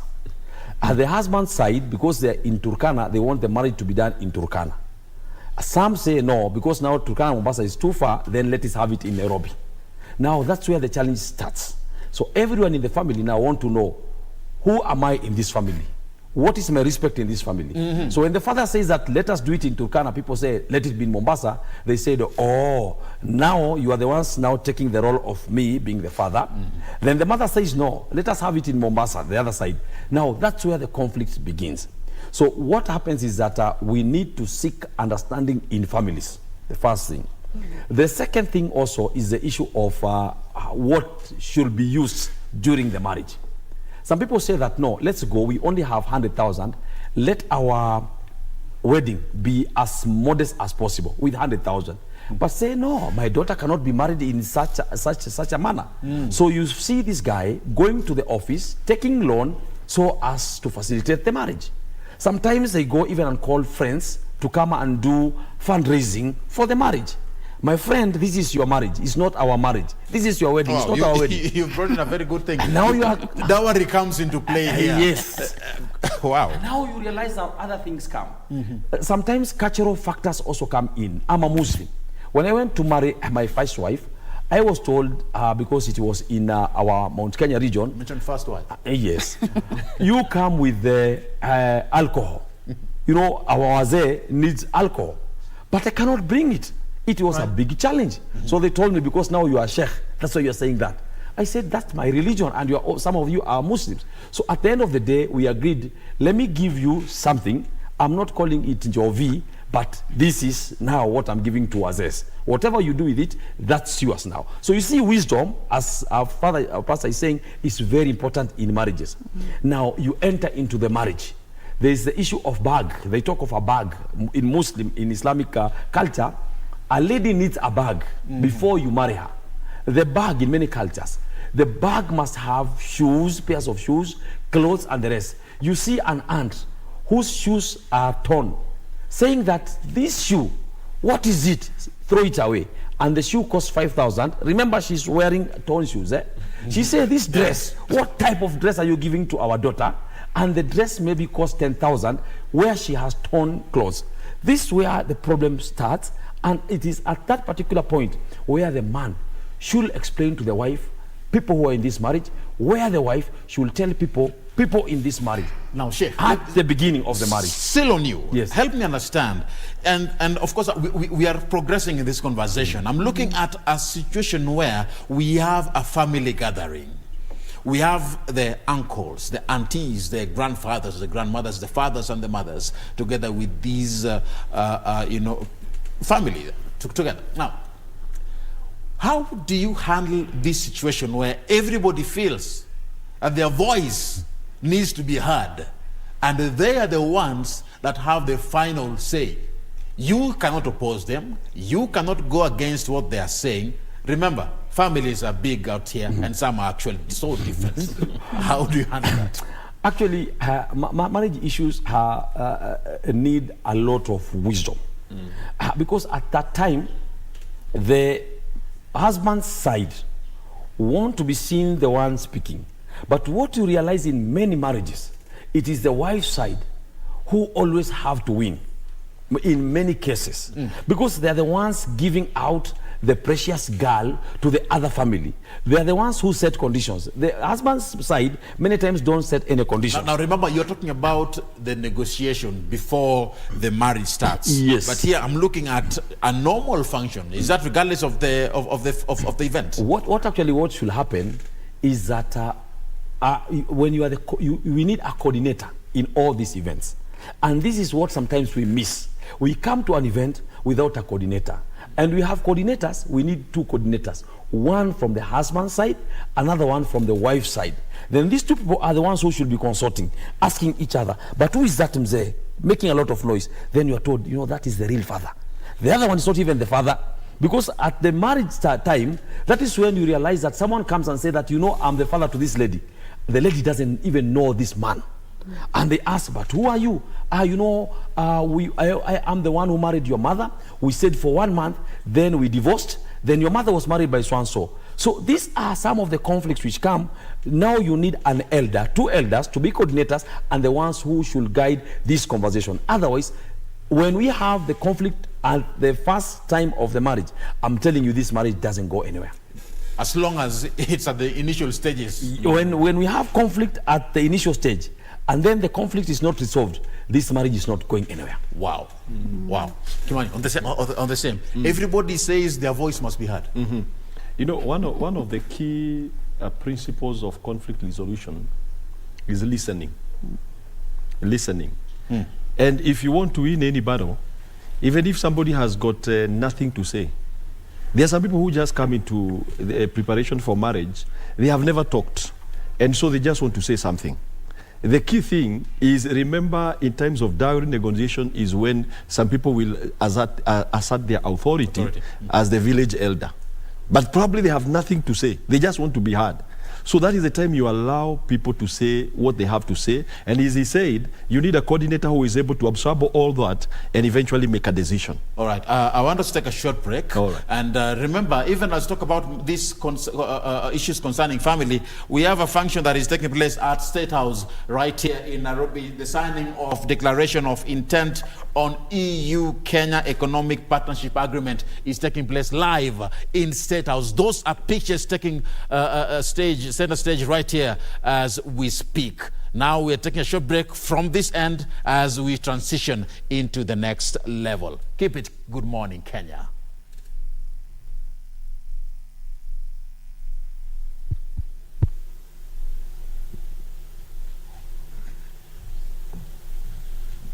Good morning, Excellency, the President of the Republic of Kenya, Your Excellency, the Deputy President of the Republic of Kenya, and Your Excellency as well, the Executive Vice President of the European Commission, Honorable Cabinet Minister for Investment, Trade and Industry, all permanent secretaries present, all visiting members of the delegation from the European Commission, and also all ambassadors present and all teams, and of course members of the private sector. Good morning once again.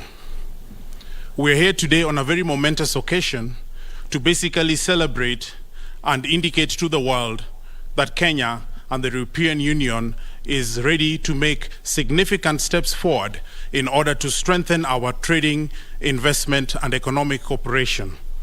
Today is a momentous occasion whereby we shall be telling the world that we are prepared now for an economic partnership agreement between Kenya and the European Union. Today, we shall be having a few statements by the chief negotiators, one from the European Commission and one from Kenya, that's myself, and then we shall proceed to have a statement from Honorable Cabinet Secretary for Investment, Trade and Industry. Thereafter, we shall have a statement from the Executive Vice President from the European Commission, and then we shall ask Honorable the Deputy President of the Republic of Kenya to say some words and invite His Excellency the President to speak with us. Thereafter, we shall be signing the joint communique, and that will be done by Cabinet Secretary for Trade together with the Executive Vice President. You're most welcome today. Thank you very much. So just proceed. Okay. So, ladies and gentlemen, I'll go straight to a few points, and then I shall call the Chief Trade Negotiator from the European Union to basically say a few words as well. What is the Economic Partnership Agreement?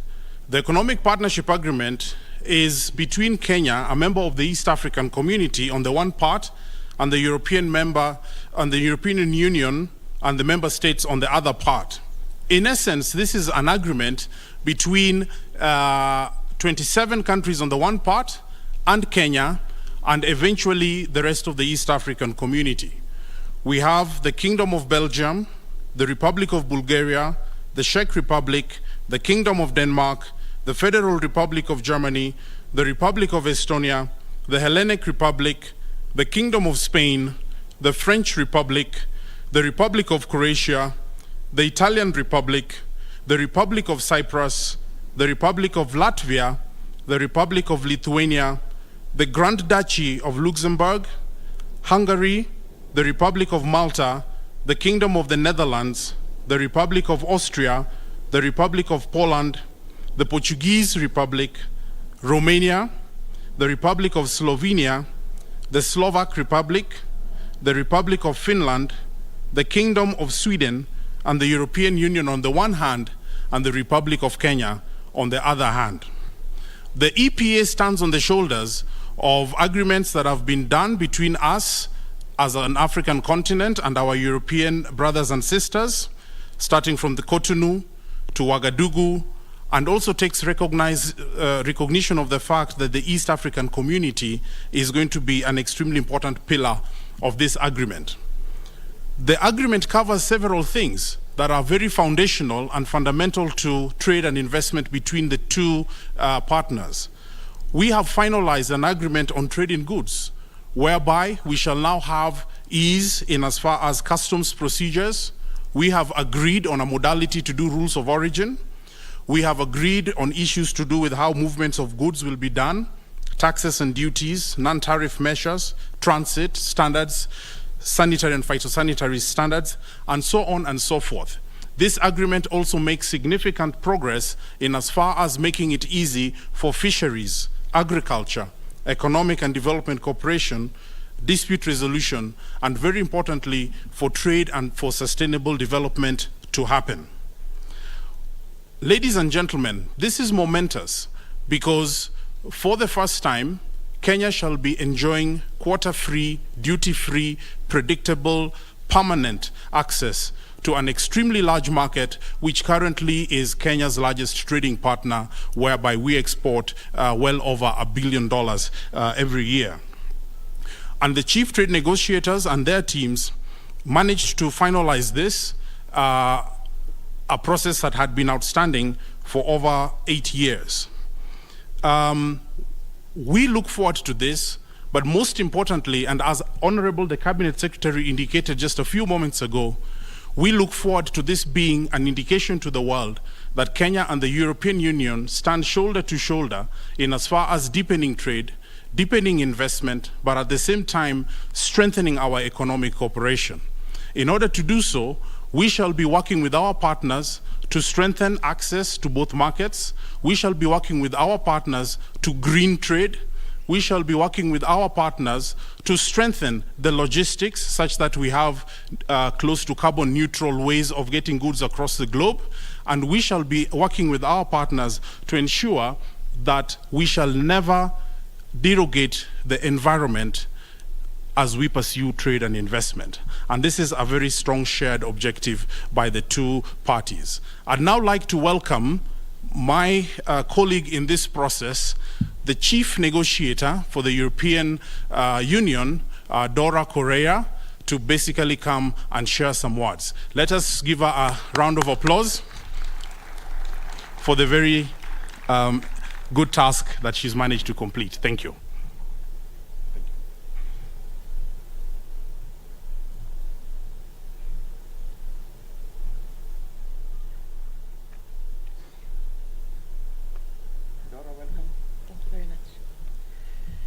His Excellency President Ruto, dear Deputy President Kachagua, dear Executive Vice President Dombrovskis, Cabinet Secretary Correa, Principal Secretary Kombudu, dear Alfred, Ambassador Geiger, dear ambassadors, ladies and gentlemen. I have the honor and the pleasure today of outlining the content of our EU-Kenya Economic Partnership Agreement. Today is a very special day. The length of trade negotiations with the EU is often measured in years or decades.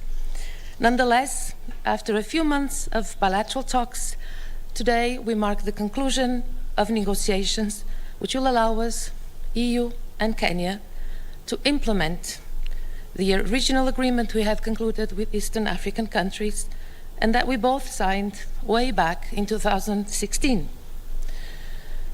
I want to express my gratitude for the commitment and the resolve of His Excellency, President Ruto and his administration, as well as for the leadership of Executive Vice President Dombrovskis, which have allowed to close these negotiations so swiftly and so decisively. The agreement has hundreds of pages, so let me outline 3 core elements. First, the centerpiece of all trade agreements, market access. Kenyan exports will enjoy duty and quota-free access to the European market from day one. And here is a very important distinction. Kenya given its economic development status, will only have to open its own market for EU production later and very gradually. The EU is Kenya's exports major market. Reliability of the business environment, reliability of market access is possibly the single most important factor for investment decisions. So guaranteeing EU market access will draw in investors to Kenya.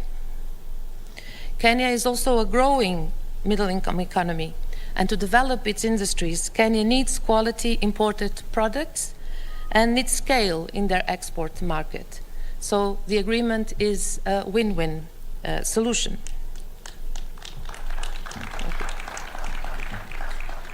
Secondly, the agreement will also be a very important platform for cooperation on many sectors. Let me give you a few examples. With a view to food security, we agreed we would cooperate in the areas of agricultural transformation. We agreed we would exchange information on investment opportunities in the agricultural sector, including for smallholders.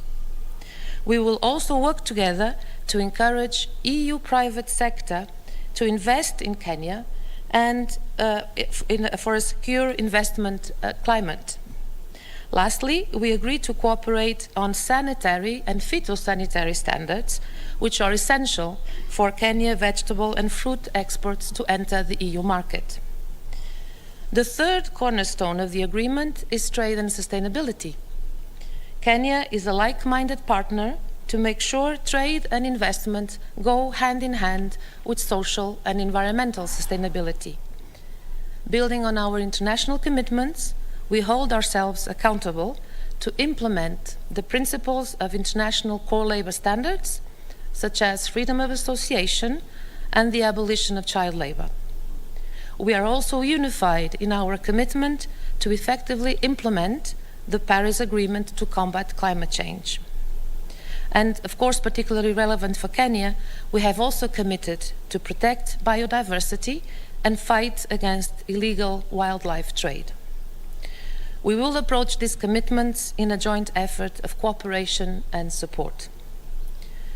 These three core elements, market access, cooperation, sustainability, really demonstrate the objective of this partnership agreement: to boost trade and investment based on cooperation and sustainability. Last but not least, I also want to thank my counterpart, PS Alfred Kamburu, for our very trustworthy and efficient cooperation, which has allowed us to be here today. So many thanks, Alfred. And thank you for your attention. Thank you.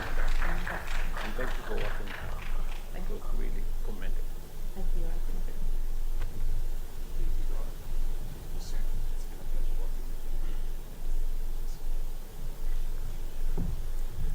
Thank you very much, Dora Correa, Chief Negotiator for the European Union, in respect of this agreement that we are now looking forward to completing and coming into effect.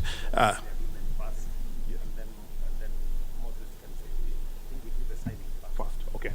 I am instructed that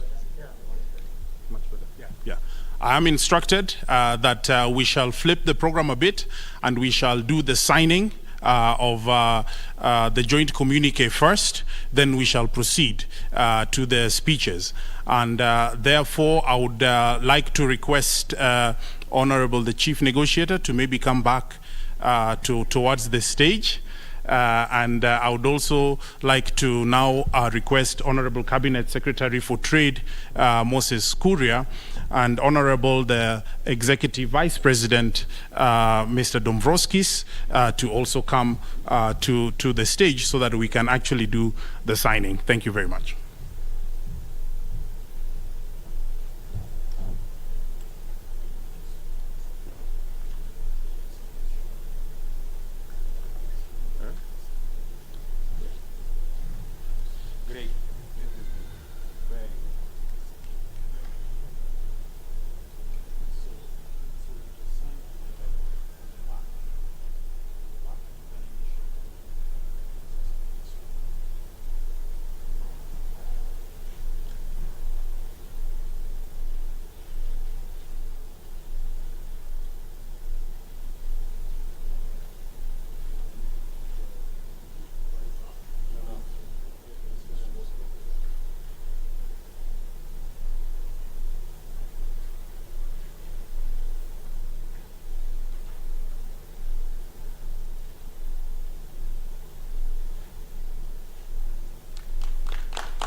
Okay, so I'd now like to invite Honorable Cabinet Secretary for Investments, Trade and Industry to speak with us. Karibu. Your Excellency, the President of the Republic of Kenya, the Honorable William Samoei Ruto, Deputy President of the Republic of Kenya, the Honorable Rigathi Gachagua, the EVP of the European Union, Valdis Dombrovskis, our chief negotiators, Dora and PS Alfred, ladies and gentlemen, and also our envoys. Today is a very proud moment for Kenya, and I believe it's a very proud moment for the European Union. When the new government took office in Kenya some 8 months ago, we found a conversation that was centered around what we considered to be symptoms rather than the virus or the disease. And the conversation was around the topics of macroeconomic issues, matters of inflation, matters of debt, matters of fiscal deficits. And it was our considered opinion that those were actually symptoms, not the virus. The actual virus was lack of production, or the cogs of the wheel of production of our country and our economy had ground to a halt. And so therefore, we identified 3 areas or 3 major issues that we wanted to focus on so that we can get the wheel of production moving again. One of them was reviving our manufacturing, which had declined from 9% of our GDP to 7%. Our foreign direct investment, which had stagnated to around $500 million, and most important for what we are doing today, our exports, which had dropped over the last 8 years from 28% to a low of 10% in just 8 short years. And so therefore, to revive the engine of our exports, we set aside upon a journey to do 3 things on the reviving exports. And we gave it an acronym of AFP. For the French who are here, that has got nothing to do with your press agency. It is an acronym for access, facilitation, and promotion. And so we said, we are going to go to our shelves and dust off all the agreements that were meant to create access for our products. And in this regard, the European Union, being a very important trading partner, was top on that list. In November, Dora from the European Union came calling together with members of European Parliament, and we said that by 31st of March, we must have entered into the most active phase of our negotiation. And we gave ourselves also a deadline of 30th of June 2023 to actually get the negotiation and the agreement settled. I am proud to say that starting here today, we have beat that deadline by 11 days, and that is remarkable. And this is significant because this agreement was, this process started 9 years ago in the year 2014. So to conclude it in just 7 months is remarkable, and I want to take this opportunity to thank the chief negotiators, Dora and Alfred, for the hard work, for the honesty. Trade negotiation is not an easy thing. Somebody said trade negotiation is a civil version of war. It is not that easy. So for us to be able to conclude this process that was started some 7 months ago, 9 years ago, in just 7 months is remarkable. Going forward after this agreement, we are looking forward to a very quick ratification by the Kenyan Parliament and by the European Parliament. We are going to do what it takes for us to talk to our Parliament I am a former member of parliament, so I know that space very well. And as we agreed with the counterparts from the European Union, we are going to camp in Brussels. And I want to invite His Excellency the President to also go to Brussels, also being a former member of Parliament, to assist us in talking to the European Parliament, as indeed I want to welcome the EVP to also come and address our Parliament at some point, because we want a very, very rapid and very judicious conclusion of this particular process. Kenya believes that multilateralism is a way to go. We are signing this agreement today, not because we are just Africans or we are Europeans, or because we have got the rights by birth to being born in Africa and Europe. We are not signing this because of the economic status of Kenya and the European Union. We are signing this because these are issues that we agree on. These are issues that there is absolutely no dispute, no variance between Kenya and the European Union. And I want to encourage, yet again, as I did during the business forum by the European Union, let us encourage countries to get into trade agreements or trade structures, because it makes sense for their people, for uplifting their people out of poverty. Let us not bask in the glory of I belong to this and that economic category, or I belong to this and that continent. Let us do this because it makes sense for us. This agreement today hopefully will open doors for our other partners within the East African community, our 7 countries there, our 300 million people there, indeed graduating into the 28 member states of a tripartite free trade agreement, which we hope to ratify and operational very soon, so that that can be a very good building block between our 28 countries of the TFTA and the 27 countries of Europe, as we pave the way for all other African countries within the context of AFCFTA to be able to build on what we start today. Of course, for us to do this, we have to get the support, one, of our respective peoples in Kenya and the European Union, but also to demonstrate that it pays for us to have multilateralism, and that protectionism has got no place in the modern world economy. So we want to go work together with the European Union and Kenya to work on a program of early harvest, where we align the programs that are there within the European Union with the Kenya Kwanza government priorities within our plan, so that we can be able to demonstrate to our respective peoples, our region, and our respective continents that indeed multilateralism pays. So thank you very much, and congratulations to all. Thank you. So let me take this opportunity to welcome the EVP of the European Union, Vardes, to come and make his remarks. Thank you very much. Karibu.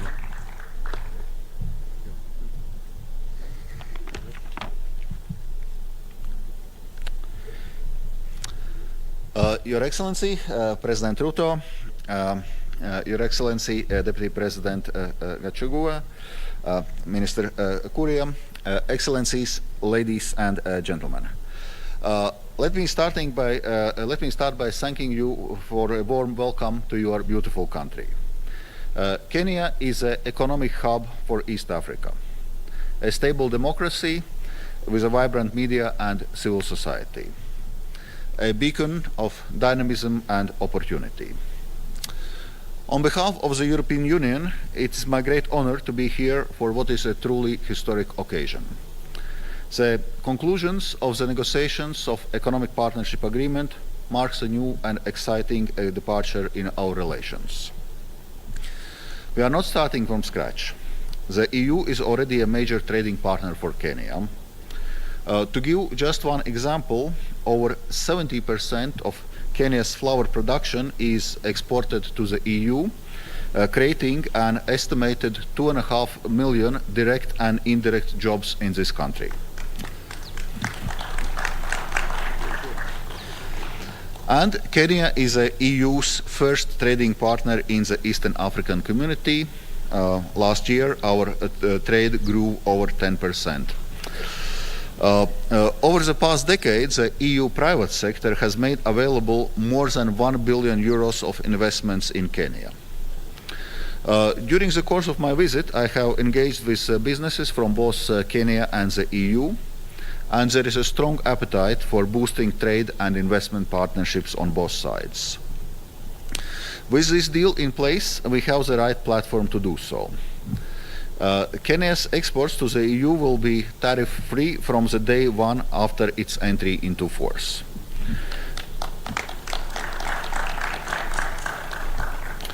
This means full and unhindered access to the EU market. This creates strong incentives for trade and for EU companies to invest in Kenya. Indeed, this agreement provides wider incentives for increasing foreign direct investment. It is also accompanied by the trade-related development cooperation. The goal here is to support job creation and sustainable economic growth, with a particular focus on micro, small and medium-sized enterprises. And I can assure you that those are not idle promises. The statistics prove that trade and investment grow whenever a country or region signs an agreement with the EU. This is what sets the EU apart as a strategic partner. We follow through on our commitments, and we do so while playing by the rules. When you agree a deal with us, you build a cooperation platform that is predictable, trustworthy, reliable, and mutually beneficial. In a wider sense, this agreement provides a solid foundation for cooperation across a range of important areas. This matters because the EU and Kenya are aligned on many global issues, ranging from a support of rules-based multilateral order to climate action. This agreement contains strong ambitions on trade and sustainable development. Indeed, this is the most ambitious trade deal the EU has concluded with any African country when it comes to climate protection, labor rights and gender equality. This will benefit both sides, our people, our environment and our climate. And let's be clear, it will also benefit our economies. Countries and regions that make moves towards sustainable development with the end goal of green and digital economic transformation will be winners already in the near future. The EU's Global Gateway is driving forward a number of exciting projects in this respect. Already, 3.4 billion euros have been mobilized to support over 150 projects. Those cover areas like renewable and accessible energy, including green hydrogen, electrical mobility, sustainable agricultural value chains, circular and sustainable economy, climate resilience, and environmental conservation. And when it comes to digitalization, around 500 million euros have been mobilized to support 20 different projects here in Kenya on connectivity, jobs and skills, and digital governance.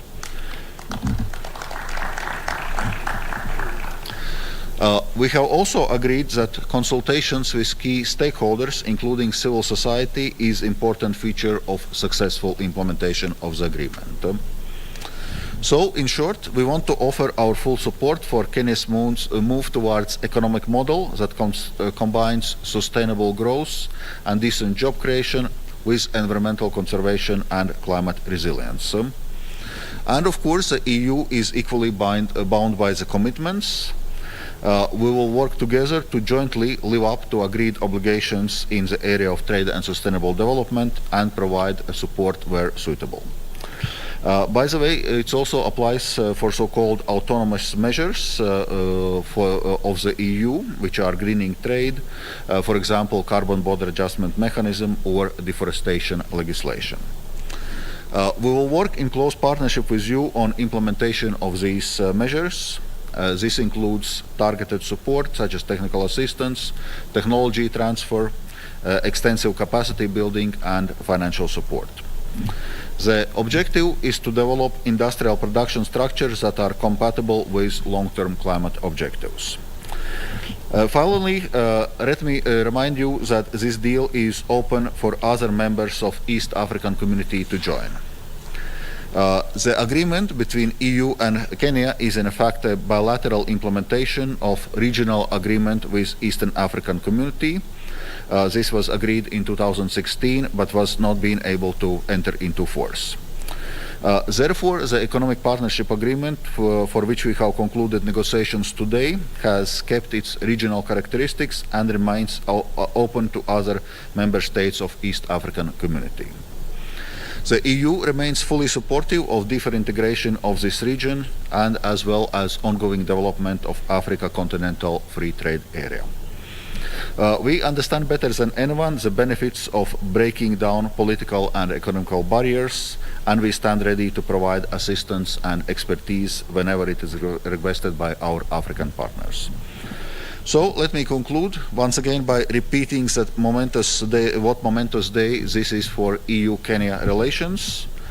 I look forward now to move as quickly as possible to signature and successful implementation of this agreement so that our people and economies can begin feeling its benefits. Thank you.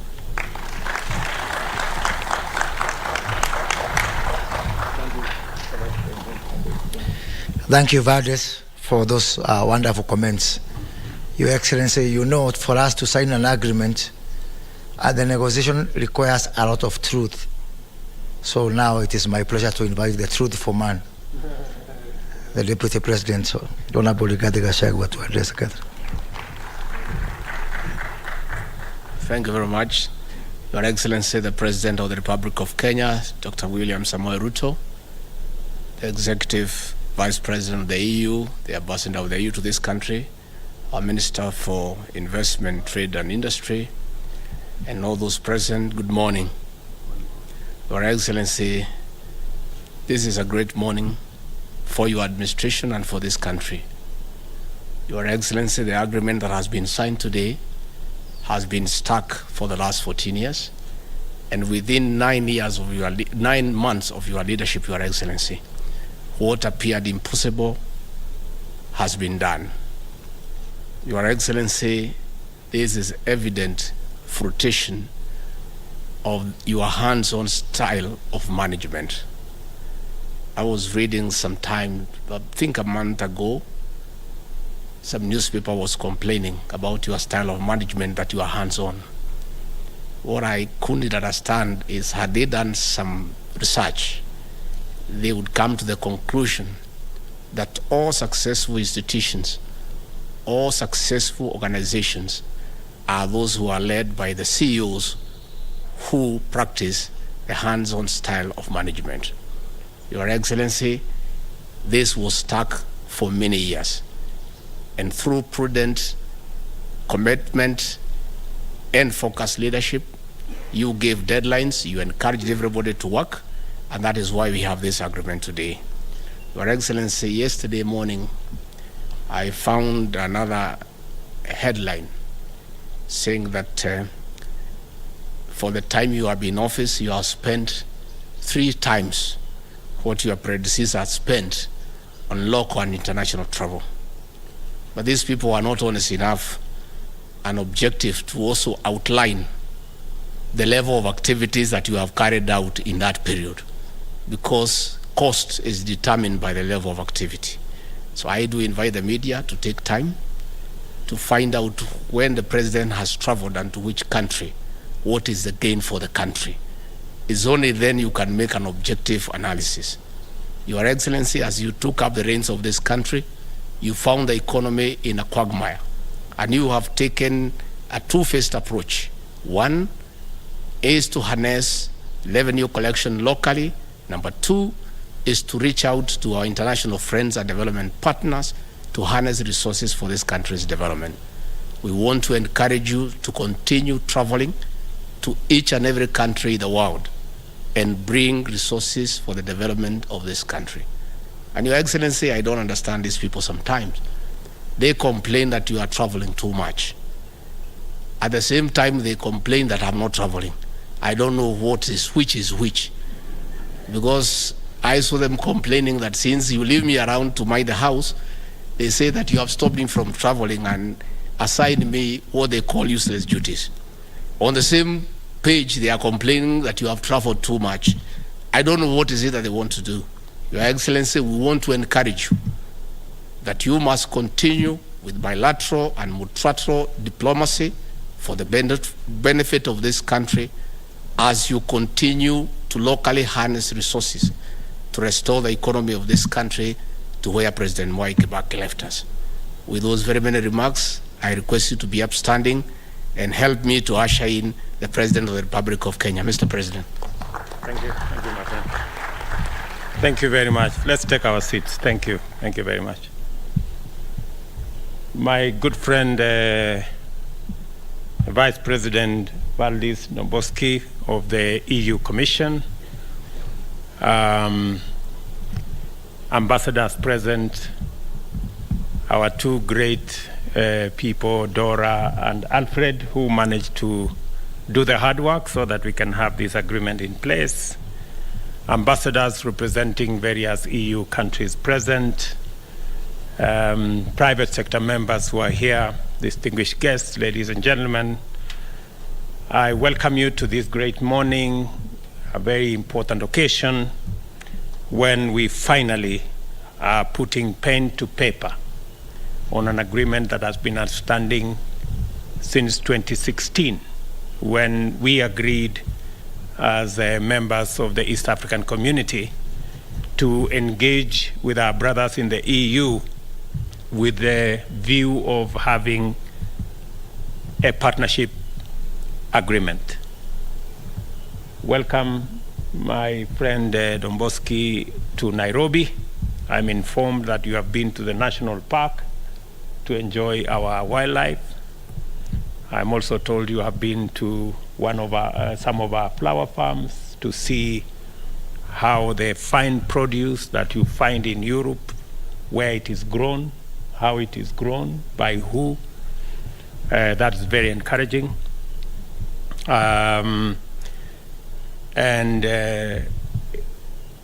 Nairobi is a very interesting city, as you may have known. On one side, we have a whole wildlife national park. On the other side, we have a canopy of forest in the middle of town.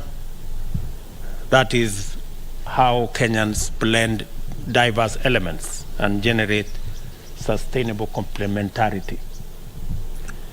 The government and the people of Kenya acknowledge with great appreciation the cordial relations existing between the EU, represented here by great ambassadors, out of which a long-standing and fruitful partnership has emerged and grown to cover several areas of mutual interest, including trade, investment, development cooperation, and I record here that EU is the second most important development partner for Kenya after the World Bank. And it speaks to the great friendship and partnership between our two countries. We are our country and the EU. We are here today to mark a very important milestone in our remarkable partnership, the conclusion of the negotiation of the EU-Kenya Economic Partnership Agreement. I recall when we last met in Brussels, and I came in March this year. We tasked the chief negotiators to expedite the outstanding aspects of the process with a view to reaching a conclusion before June this year. This is an agreement that has been outstanding for almost 8 years. And if we had left it the way it was, it would take another couple of years. As was said here, agreements are negotiated over years, maybe decades. But the record 7 months that this agreement has been brought to conclusion with the active, dedicated, committed support and working around the clock by Dora and Alfred deserves commendation. Congratulations. Tuwapigie makofi jameni. Thank you very much. When I had an engagement with the President of the EU Commission, I did commit that the government of Kenya will do its part to make sure that we conclude this agreement before June this year. And I want to thank the two chief negotiators for being good people at taking instructions. When I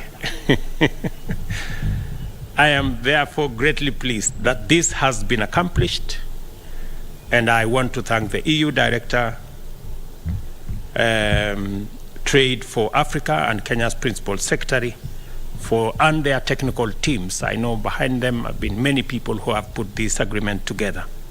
Today's milestone also represents a giant step forward for the East African community partners, because as my good friend has said, this agreement just sets the stage for finally bringing the East African community partner states into the agreement. And I have also issued instructions to Moses that, and I want to commit to our EU friends, that by you signing this agreement with Kenya, we also commit that we will work with our East African partner states, we will work with the 28 African states that are members of the tripartite free trade agreement, so that we can bring them on board this agreement subsequently. And hopefully we can also take this all the way to the Africa Continental Free Trade Area, so that we can build a bigger market, build a bigger consensus, and be able to do more with the populations that exist between Europe and Africa.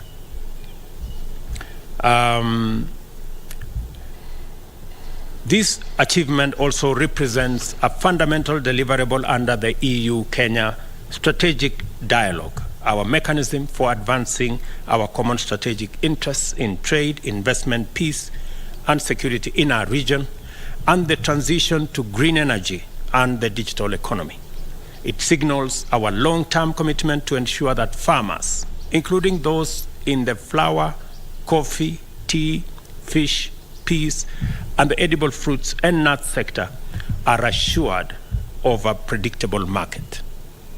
Although the EU is already Kenya's largest export destination, accounting for 21% of Kenya's total exports, the agreement we have negotiated provides significant opportunities to enhance this performance. It assures a stable market for industrialists, for our farmers, and also industrialists in the European Union that deal in machinery and mechanical appliances, pharmaceutical products, chemicals, electrical machinery, beverages, and other processed products of an assured market in our country.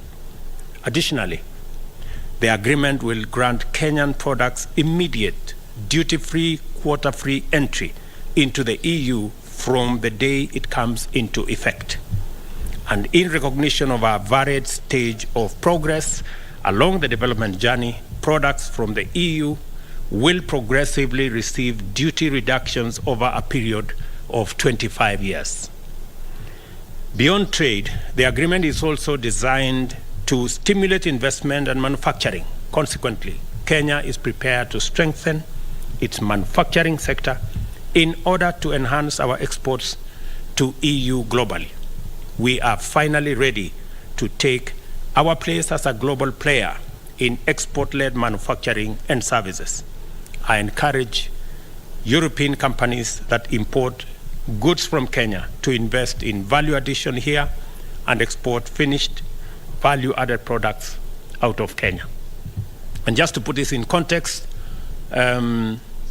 we are looking at it both two ways, that we will enhance our exports because we now have an assured, predictable market, but also we are negotiating because Kenya is now working on our manufacturing capacity, that most of the products that we export today, including our tea, including our coffee, we have to take them now through the process of value addition, processing, and manufacturing so that we can export finished products, we can derive more value, and we can put more money in our farmers' pockets. In our budget this year, we have removed taxes on packaging material to facilitate export of finished products that are packed by Kenyan and European partners working together to export our products. It is our intention to reverse our manufacturing as a percentage of GDP that has been going down.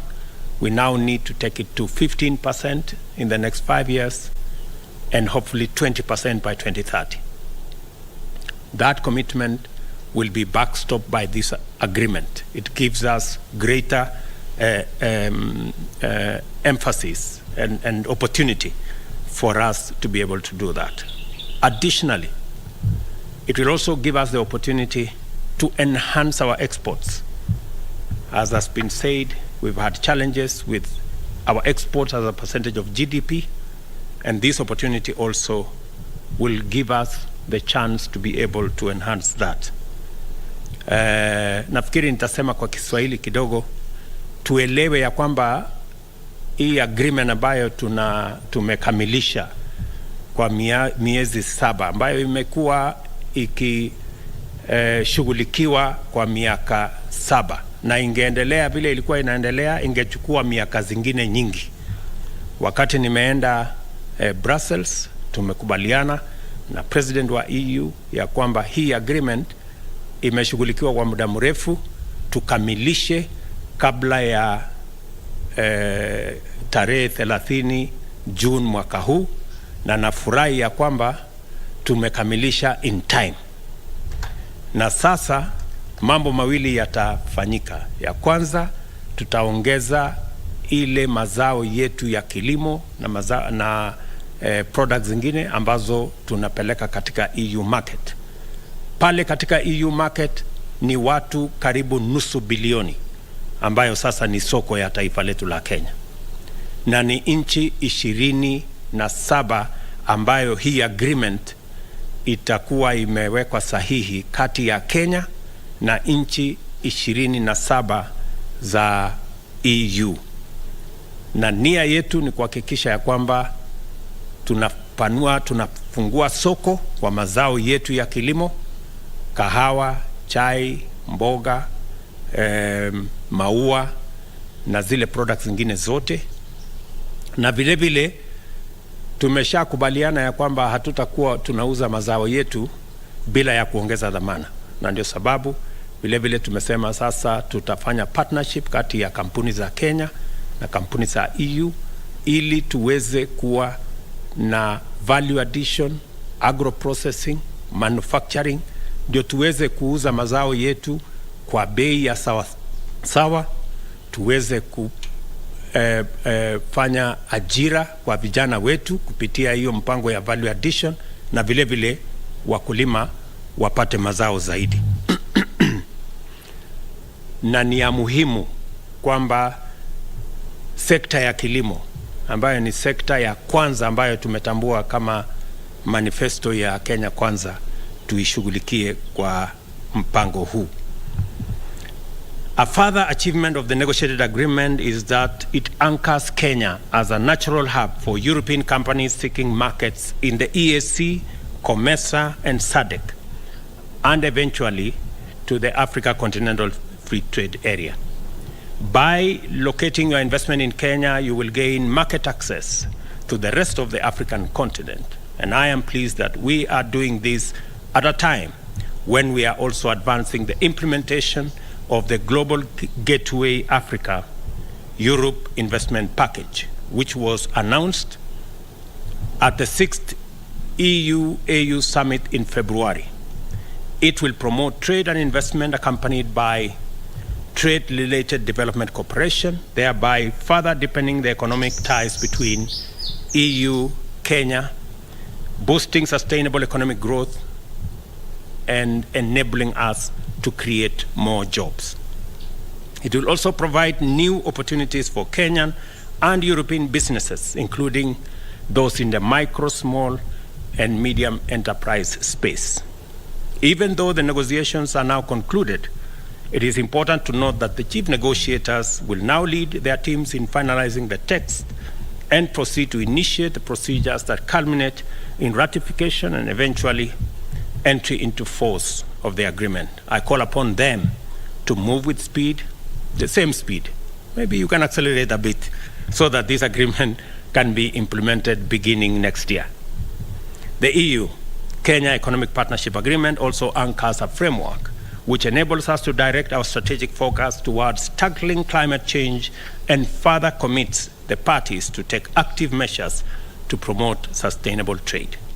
I look forward to deepening the partnership between Kenya and the European Union in signaling to the world that trade and investment must not imperil the planet and can rather save it.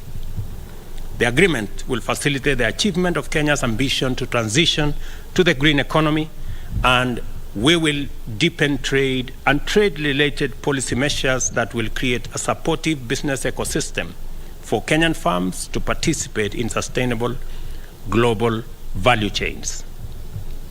In addition, Kenya now has further impetus to tap into sustainable global value chains, invest in competitiveness for sustainable manufacture of high-value products, accelerate technology acquisition as well as innovation for product development, widen opportunities available in green finance and investment, and strengthen our framework for export trade, including recalibrating our foreign trade and commercial service sector to align it with emerging export opportunities.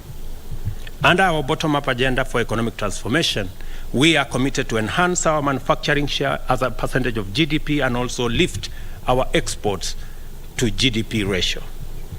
This is the purpose of our flagship, the county aggregation and industrial parks, to be established in our 47 counties. And already 14 of those county aggregation and industrial parks have already been advertised.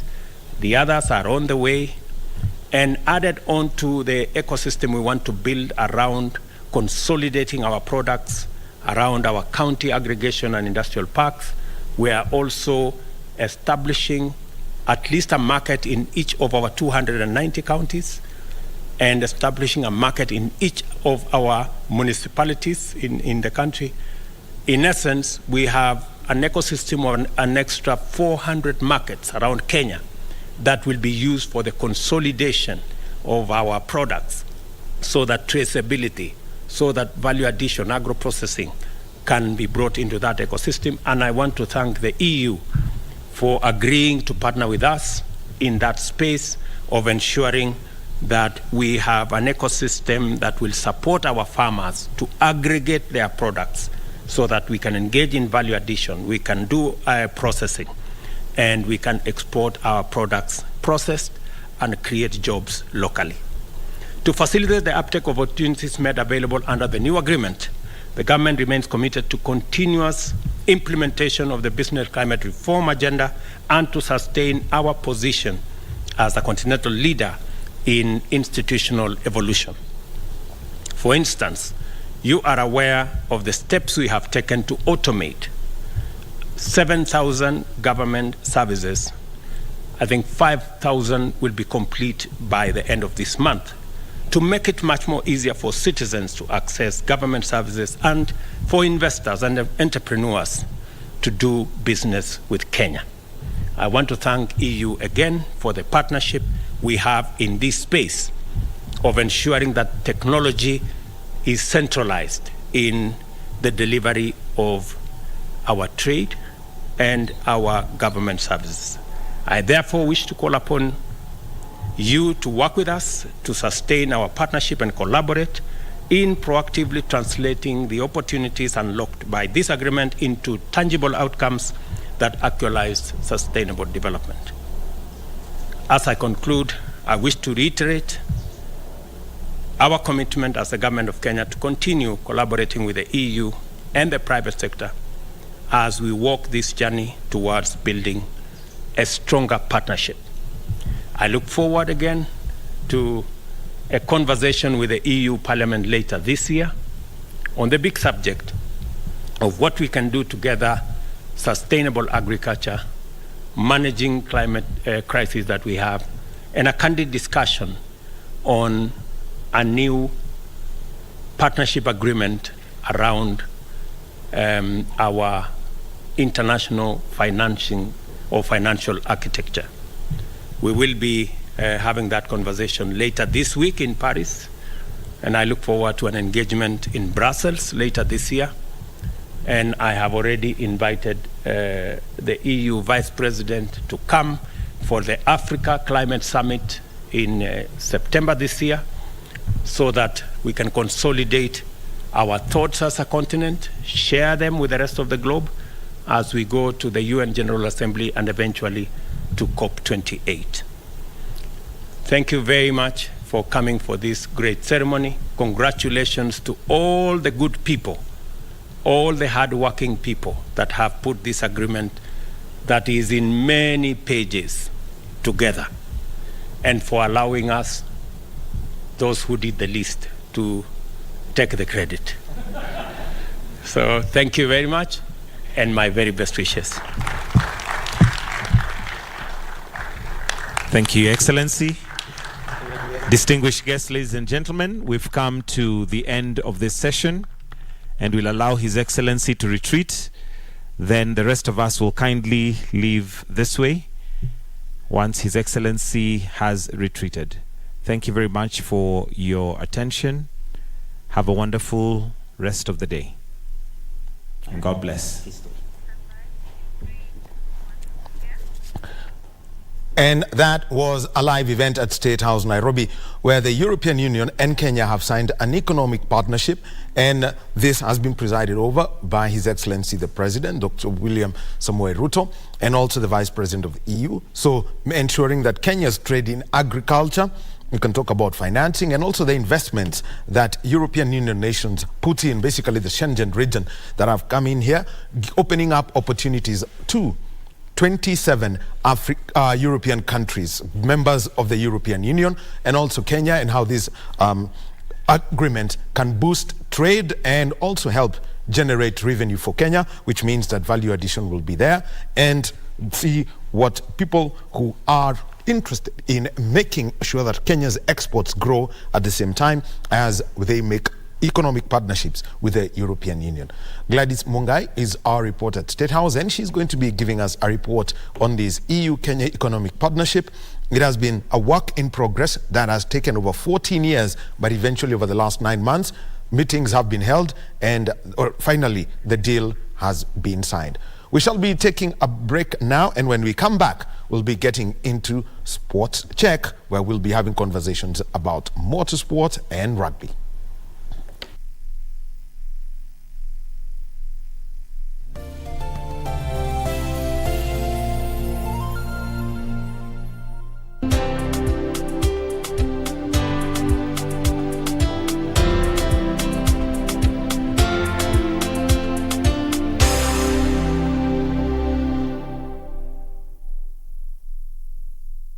Welcome to East Africa. This is Safari Rally Kenya. The WRC Safari Rally is set for June 22nd to June 25th in Naivasha. This year's event, the 7th leg of the WRC calendar, consisting of 19 stages, will see drivers, among them defending champion and series leader Khalid Vampera, battle in what's considered as the toughest rally in the world. KBC Channel 1 will bring you the action to your living room, where a total of only 5 stages will be broadcast live on KBC Channel 1 and the Shakedown exclusive on our Facebook page. Catch the WRC Safari Rally on KBC Channel 1, your true sports partner.